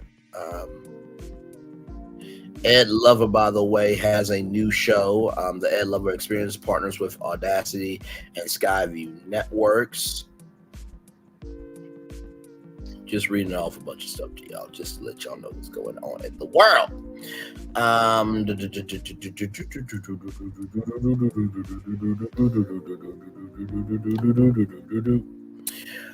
Here it is here from Urban Radio Nation. By the way, those other two stories also came from Urban Radio Nation. Miss Jones exposes everything from her Hot 97 morning show days. Miss Jones, now known as Josie the More, and Miss Jones is a beautiful looking woman. I won't front on that. Known as Josie in the More on 94.7 The Block, talks about her historic run in New York, rise to become the first female lead host on a morning radio show in New York City. In this two-part Drink Champs episode, the companion podcast to Norway's Drink Champs, Miss Jones brings in Ebro Darden, Ebro in the Morning, who was radio management at Hot 97 at the time to host this podcast. Jones goes back to her start as the female laughter silencer on co-host on the Star and Buck Wild morning show. She shares the time when the infamous Tsunami song aired on Hot 97. She also shared about her time by the time she left New York radio, resurfacing at Philadelphia Power 99 and her second run in Philly at 103.9 The Beat. She makes a reference to a few of her former program directors and station managers. Some are still working in the industry today. In the segment, she frequently refers to Tracy, who is Tracy Corey, former program director at Hot 97. She also mentions Barry, who is Barry Mayo, former executive at Hot 97. Josie said it was Mayo who wanted her to do afternoons in New York while she was doing mornings in Philly at The Beat. For radio nerds, it's a fascinating look back. Anyone will agree. New York City hip-hop, R&B, and urban radio stations run from Hot 97 to 98.7 Kiss FM, WBLS, and Power 105.1 from the early 2000s to the mid-2010s. Was one of the most interesting eras in radio history, from Angie Martinez, Wendy Williams, Josie, Star, Buck Wild, just to name a few of the names that ran New York radio. So, there you go. There you go. And you know what? I'm glad now. Who has a trucking company? Who has a trucking company?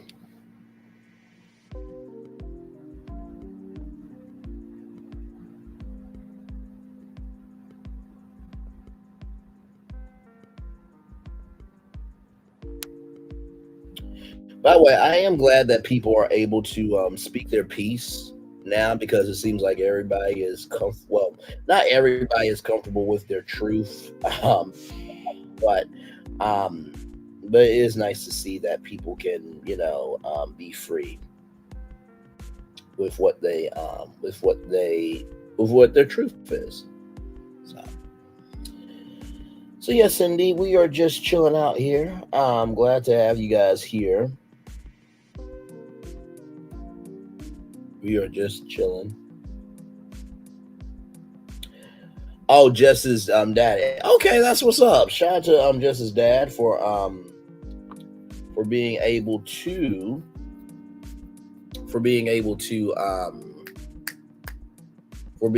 have his own truck company. Nikki News, you said it. You said it. This year's gonna be interesting for damn sure. For damn sure.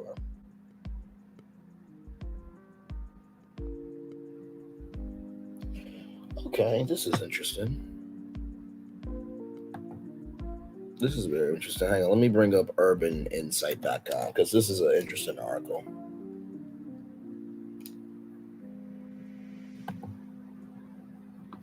Nope, that's not what I want.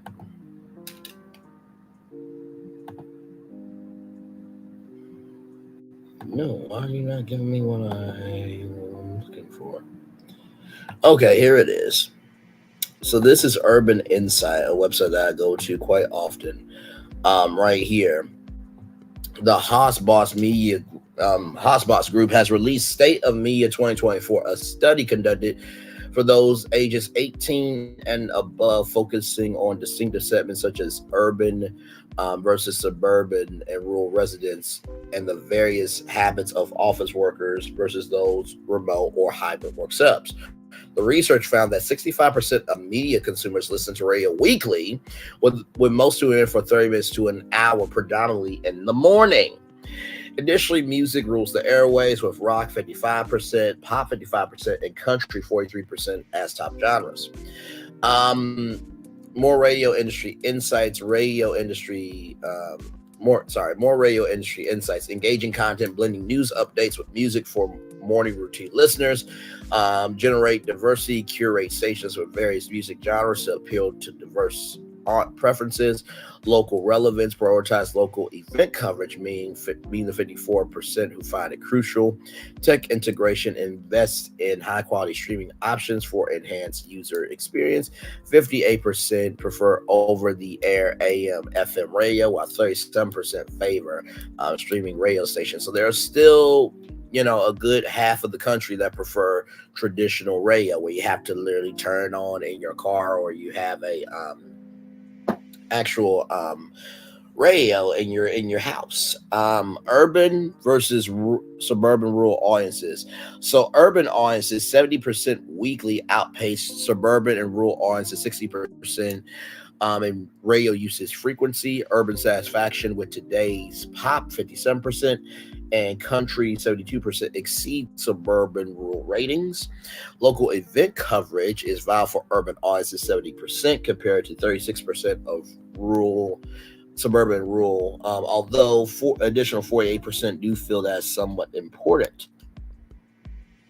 The consumption patterns of radio among respondents finds the morning emerges as the dominant listening time, with 52% of individuals favoring morning radio shows. Hello, hell to the low. So listen, Tom Joyner, Ricky Smiley, The Breakfast Club, Russ Parr in the morning. He recently retired, but morning radio is that drive is that prime time, because from 6 to 10 a.m. or 5 to 10 a.m.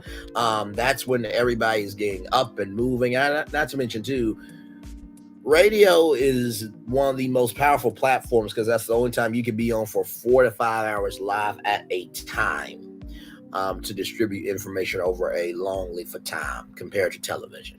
So, and not to mention, radio is how your favorite artist gets their royalties. So you really should be in support of radio.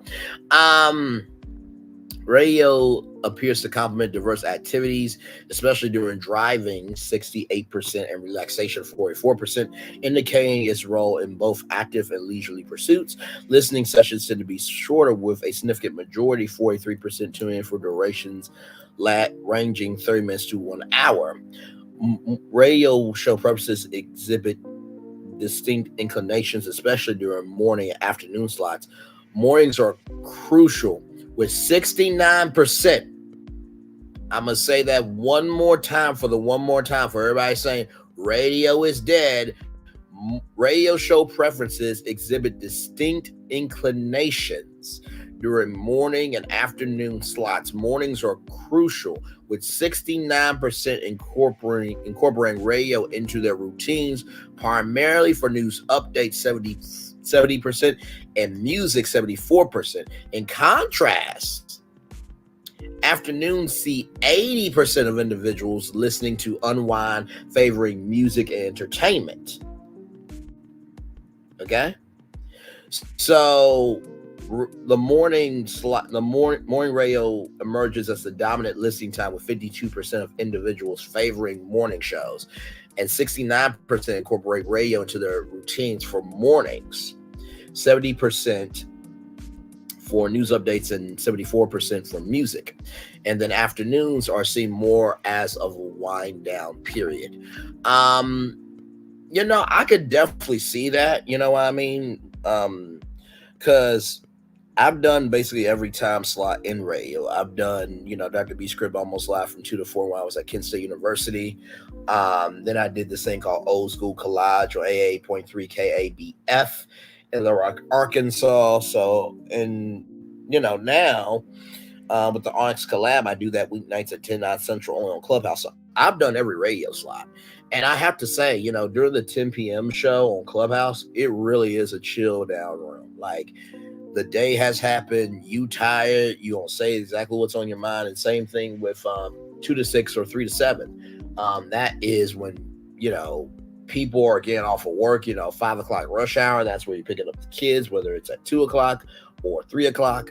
So I definitely can see that. This is actually a really interesting study. The interactive nature of radio is evident, with 53% actively participating in contests or interactive segments during morning shows. Additionally, 54% highlight the importance of local coverage, emphasizing the significance of community updates and local events. Factors influencing station selection include sound quality, 67%, station availability, 54%, and ease of use, 53%. Preferences and favorite formats also shed light on listeners' inclinations. A strong preference for music, 85%, is evident, followed by news and talk, 51%, and sports at 38%. The appeal of stations blending various music genres is apparent, with rock 55%, pop 55%, and country 43% being the top genres, while traditional AM/FM radio is preferred by 56% of respondents. 37% opt for mobile or tablet streaming. So there you go. So it goes to show that radio is still powerful. So, all right, y'all. Some bonus stories for y'all. I hope you guys enjoyed the bonus part of the show. So yeah, I just wanted to make sure that, Kastori and everybody who wanted a little extra time got that extra time. I'm probably going to go ahead and get off now. Y'all know the positive story of the day was the Hamburglar, going around the country, giving away arch cards. If you scan the QR code on the sides of the Burger Cuda, you can get a arch card and some Inspired Hamburglar merch. There is a contest where you can get $832 gift card at spothamburglar.com. If you enter that, you can only enter that one time, by the way. And we also joked about, if you're a black person, you enter the Hamburglar contest, you should not do that because they will portray you out to be a black criminal. Okay, so that's our show. One love, much love, all love. By the way, like I said, Dunk King's merchandise will be restocked from Dunkin' Donuts. Also, there are free wings for all of you for February 26th. From 2 to 5 p.m. local time at Buffalo Wild Wings, because the Super Bowl went into overtime. One love, much love, all love. Enjoy the fireworks. Bye, everybody. See you tonight, 6 p.m. Prime time edition, Virtual Tour Live. Love y'all. Bye.